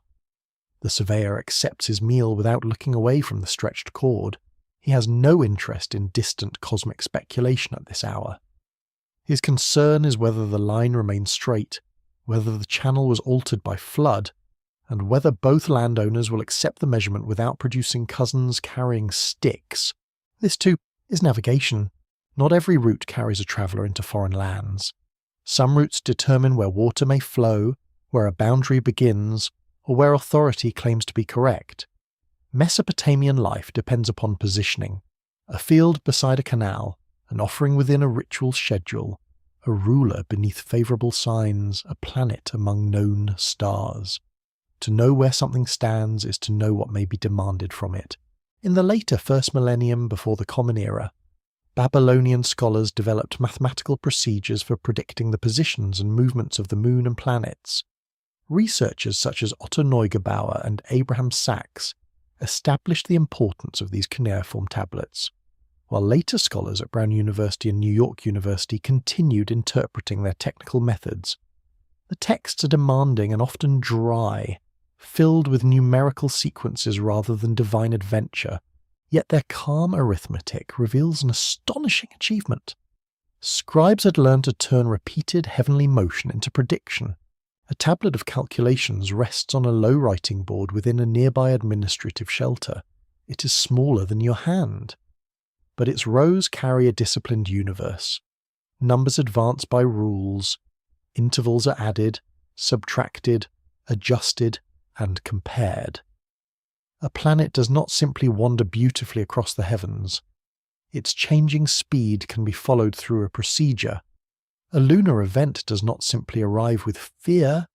Its likely occurrence can be approached through trained expectation. There is no sudden secret hidden within the columns. That is precisely what makes them remarkable. A person longing for a lost age of celestial technology may stare at a mathematical tablet and feel disappointed. Where is the vessel? Where is the diagram of an engine? Where is the instruction for descending from an invisible world? The clay answers with the ancient equivalent of carefully maintained calculations.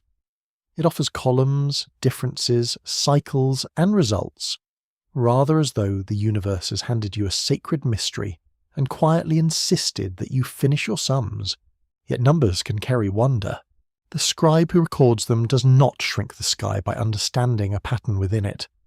He enlarges human participation in the sky's order. He can sit in a room surrounded by clay and anticipate where a light will later stand in darkness. His mind reaches toward a future night before his body has entered it. Prediction becomes a journey of thought, moving through time rather than crossing a physical distance. You step outside the shelter as sunlight touches the palms. A farmer lifts a gate in a narrow irrigation ditch. Water spills forward, darkening the soil in a slow, widening line. Nearby, a temple messenger carries a sealed tablet toward the city. Farther along the road, a trader leads animals toward a market. Each person moves through an order partly shaped by measurements, calendars, decisions, and expectations. The heavenly records are never merely heavenly. Their consequences return to mud, bread, offerings, prices, land, and political fear. A curious modern claim sometimes assigns the Anunnaki the role of expert gold seekers, crossing the heavens because Earth possessed minerals desired by their distant home. Gold certainly mattered in ancient societies, gleaming upon sacred objects and royal display. Yet no Mesopotamian tablet describes divine visitors establishing mines for planetary repair or sending labourers into pits for an extraterrestrial project. The idea glitters attractively, as gold tends to do, but the surviving words prefer gods, service, destiny, worship, and authority. A lapwing calls beside the watercourse. Its sharp voice interrupts the stillness, and then is gone. You watch the irrigation line advance through thirsty soil, reflecting the brightening sky in narrow pieces. A field does not require a supernatural origin story to appear miraculous in a dry country. It requires water reaching the right place at the right moment. That achievement alone explains why order matters so deeply here. The same is true of the stars. A known sky gives structure to uncertainty. It cannot prevent sickness, invasion, crop failure, or the personal disasters quietly carried through every age. It cannot guarantee that a king will rule wisely, a merchant will return safely, or a canal will remain faithful to its banks. Yet it provides a larger rhythm within which people may plan, pray, record, and endure. The heavens become dependable not because they answer every question, but because they return. Scholars still discuss how firmly practical celestial knowledge reached beyond specialist circles. Did farmers and travellers make detailed use of learned astronomical systems? Or did these refined calculations belong mainly to scribes serving temples and courts? The answer remains uneven. Elite tablets preserve elite work most clearly. Everyday knowledge leaves softer traces, carried through spoken advice, customary timing, and the unrecorded habits of people who knew their own horizon intimately. Perhaps that division matters less than it first appears. A specialist predicts, A priest interprets, a ruler reacts, a farmer follows the season, a boatman reads wind and shoreline, a household notices the moon when planning a celebration. Knowledge flows outward in altered forms, like canal water dividing through many small channels, never identical at every field, yet nourished by a shared source. The Anunnaki occupy that world as divine powers within sacred imagination. Their navigation is not demonstrated through metal craft or planetary departure schedules. It appears through the ordered universe that ancient people placed around them: stations, assemblies, judgments, celestial signs, sacred journeys, and human service beneath an immense hierarchy. The forgotten language of stars therefore reveals something quieter than a hidden arrival. It reveals that ancient people navigated meaning. They travelled through seasons by observing return. They travelled through danger by reading warning. They travelled through political uncertainty by searching heaven for order. They travelled through labour by believing their effort belonged within a cosmic design. Even their gods moved through a universe arranged by place, rank, appearance, and disappearance. The sun rises over the salt flat. The planet vanishes into brightness. The surveyors gather their cord, satisfied for the moment that the boundary has been found. Water continues moving toward barley roots. In the whitening sky, nothing remains visible of the night roads except memory and the marks preserved upon clay. Still, the ancient map has not disappeared. It rests wherever human beings look upward and ask whether the lights above them describe more than distance. It rests in every attempt to place life within a pattern large enough to bear uncertainty. And somewhere within that silent pattern, the Anunnaki remain, not guiding machines through forgotten skies, but haunting the older human wish that the world has an order and that someone once knew how to read it. Night settles over the abandoned walls with no ceremony at all. The last heat leaves the broken bricks slowly, and the open ground releases the dry scent of dust, salt, and sun-scorched weeds. You stand where a temple courtyard once held footsteps, offerings, questions, and the soft authority of people who believed the heavens watched with purpose. Now the walls rise only to your knee in some places. In others, they remain as shallow lines beneath moonlight, outlining rooms emptied of every living voice. A canvas shelter stirs in the evening wind. Within it, an archaeologist bends over a shallow tray, arranging fragments found during the day's careful work. There is no golden idol among them, no perfect tablet announcing its secret in graciously complete sentences. A rim of pottery, a broken ceiling, a scrap of clay bearing 3 wedge-shaped signs, a small bead, dull, beneath the lamp until it is turned and catches a sudden fleck of blue. The work is quiet because the past rarely arrives in grand gestures. It arrives grain by grain. Far beyond the shelter, the plain stretches outward beneath a sky untouched by city glare. The stars appear in numbers difficult to accept at first, scattered densely above the ruins as though darkness has opened a deeper layer of itself. The air cools against your hands. A night insect hums near the lamp. Somewhere in the distance, water moves within a modern channel, following the same flat country that once taught ancient communities to measure life through river, season, and celestial return. An archaeologist lifts the inscribed fragment with padded fingers. 3 signs are not enough for certainty. They may belong to an account, a list, a name, a measure, or the remaining edge of a prayer whose greater body has vanished. Yet even a fragment has a presence. Someone shaped this clay while it was damp. Someone chose the words. Someone placed the piece among objects needed, valued, stored, abandoned, buried, or lost. The stars above remain intact. The sentence below does not. That contrast presses gently against the mind. Human words break easily. Human buildings collapse. Human explanations disappear into fire, flood, conquest, neglect, and the ordinary carelessness of passing centuries. The heavens, though altered in ways invisible across one lifetime, continue to present familiar patterns to generation after generation. A bright planet still attracts the eye. The moon still gathers attention as it changes.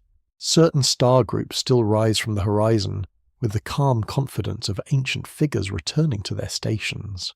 At excavations directed by Leonard Woolley revealed royal graves, houses, temples, tablets, jewellery, instruments, tools, and ordinary household remains from a city once central to southern Mesopotamian life.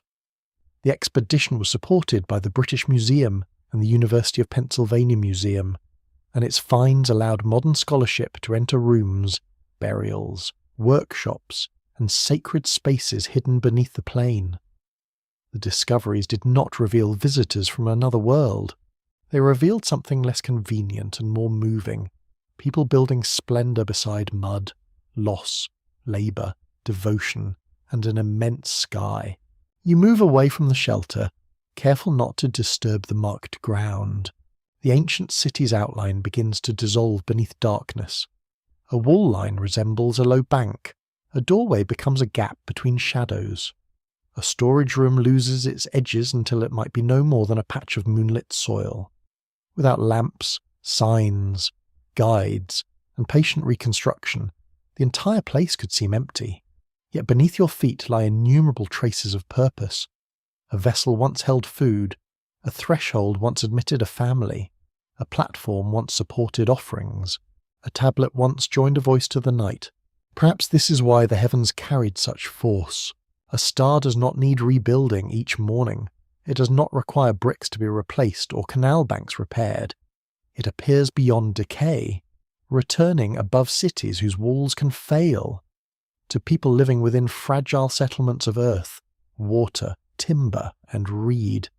The upper darkness may have seemed like the only architecture strong enough to hold divine order permanently. A fox slips across the outer edge of the ruin, stopping briefly upon a mound. Its ears turn toward the camp, then toward the open plain. Under moonlight, it appears dignified, almost ceremonial, until it scratches itself with brisk concentration and resumes its path. The sacred landscape, apparently, still permits ordinary interruptions. Near the highest remains, a narrow stair rises toward an eroded platform. You climb slowly, placing one foot before another upon packed earth. From the top, the ruined city lies around you like a faded pattern impressed into the ground. Modern tents glimmer weakly on one side. Beyond them stretch roads, irrigation channels, villages, pylons, fields, and the quiet extensions of lives lived in the present. Above everything, the sky keeps no visible boundary between worlds. There is no shining line dividing myth from observation. There is no separate band reserved for the stories people tell when the dark becomes too large. The star that a scholar measures may be the same star a priest addresses. The planet whose motion can be calculated may also bear a goddess's brilliance in a hymn. A heavenly position may support a calendar, an omen, a royal claim, and a whispered question carried by someone standing alone on a roof. This does not mean every story describes a physical event. It means the human need for meaning often begins with something genuinely seen. The Anunnaki remain suspended inside that meeting place. The clay texts place them among ancient deities, within divine gatherings, judgments, hierarchies, and sacred accounts of how life serves greater powers. The night sky gives their world scale, distance, and solemnity. Modern hopes may place them aboard vessels travelling through space, but hope cannot repair missing evidence by wishing. The older mystery survives without that repair. It survives because gods are not made simple merely by being gods. Their presence in these stories belongs to fears that still feel recognizable. Who arranged the world? Why must life labour? What power decides fortune? Does order exist above suffering? Or do people draw order across the sky because suffering is difficult to endure without it? Are human beings watched, guided, used, loved, ignored, or merely left to interpret silence? The ruined platform offers no answer. A late breeze moves across it, carrying the smell of distant water and cooling dust. Your clothing rustles gently. The moonlight gives every broken brick a pale upper edge, while its lower side disappears into shadow. Nothing here is complete, yet nothing feels entirely lost. The city has become quieter than any living city could ever be, but the sky above it remains filled with the same kind of invitations that once drew scribes, priests, travellers, workers, and rulers into attention. One delicate uncertainty continues among historians of ancient religion and astronomy. Some scholars emphasize that celestial texts were learned instruments of observation, classification, and prediction. Others give greater weight to the sacred meanings woven through named stars, divine powers, rituals, and political life. The surviving evidence does not force those worlds apart. For an ancient observer, a star may be measured faithfully and revered sincerely within the very same breath. The lamp in the shelter is covered. Darkness becomes fuller at once. The archaeologist has placed the day's fragments inside padded trays, where they will wait for cleaning, recording, comparison, and perhaps a reunion with another piece found in another season. The fragment carrying 3 signs does not promise revelation. It promises only that a human hand once wrote beneath this sky, "You remain upon the height as the night deepens." The heavens seem still, though every light moves within patterns too slow or too vast for one quiet moment to display. Somewhere among their paths, ancient names linger as memories pressed upon human thought, not because the stars belong to those names forever, but because people once looked upward and chose to speak to all the darkness rather than accept it as empty. Perhaps the forgotten language of stars is not a code leading outward to a lost destination. Perhaps it is the gentler, more troubling language by which people locate themselves inside an uncertain world. A language of return, a language of absence, a language in which gods may travel because human attention follows them across the night. And perhaps the story is not yet complete. The air grows softer now, and the ruins no longer ask you to solve them. They ask only that you remain quietly present for a little while longer. Beneath your feet, clay rests in darkness, its signs safe from wind and moonlight. Above you, the stars continue their slow and ancient turning, needing no witness, yet accepting yours without complaint. You breathe in, gently. The night smells of dust and distant water. The sharpest questions begin to lose their edges. They are still there, but they no longer press for answers. A mystery may be held softly. A silence may remain kind. A broken city may sleep beneath the same heaven that once gave it gods, seasons, warnings, festivals, roads, and dreams. Your shoulders loosen. Far across the plain, one small light shines from a house or guard station, steady and warm against the dark. Someone there may be awake. Someone may already be asleep. Someone may have stepped outside for a moment and noticed the moon above the fields without needing to name its meaning. That is enough. The river country lies quiet beneath the sky. The old temples are still. The scribes have set aside their styluses. The boats have found their moorings. The market dust has settled. The labourer's basket has been placed upon the ground. Even the gods, whose names once moved so powerfully through song and clay, seem to withdraw into the calm spaces between stars. You do not need to follow them tonight. You may let the great celestial roads continue without effort, crossing their unseen distances in perfect quiet. You may let the moon move gently over brick and water. You may let every unanswered question rest where it belongs, high above the sleeping plain, light enough to drift with, distant enough not to disturb you. The darkness is wide, but it is peaceful. The ruins sleep. The stars remain, and beneath their patient light, your own thoughts grow quieter.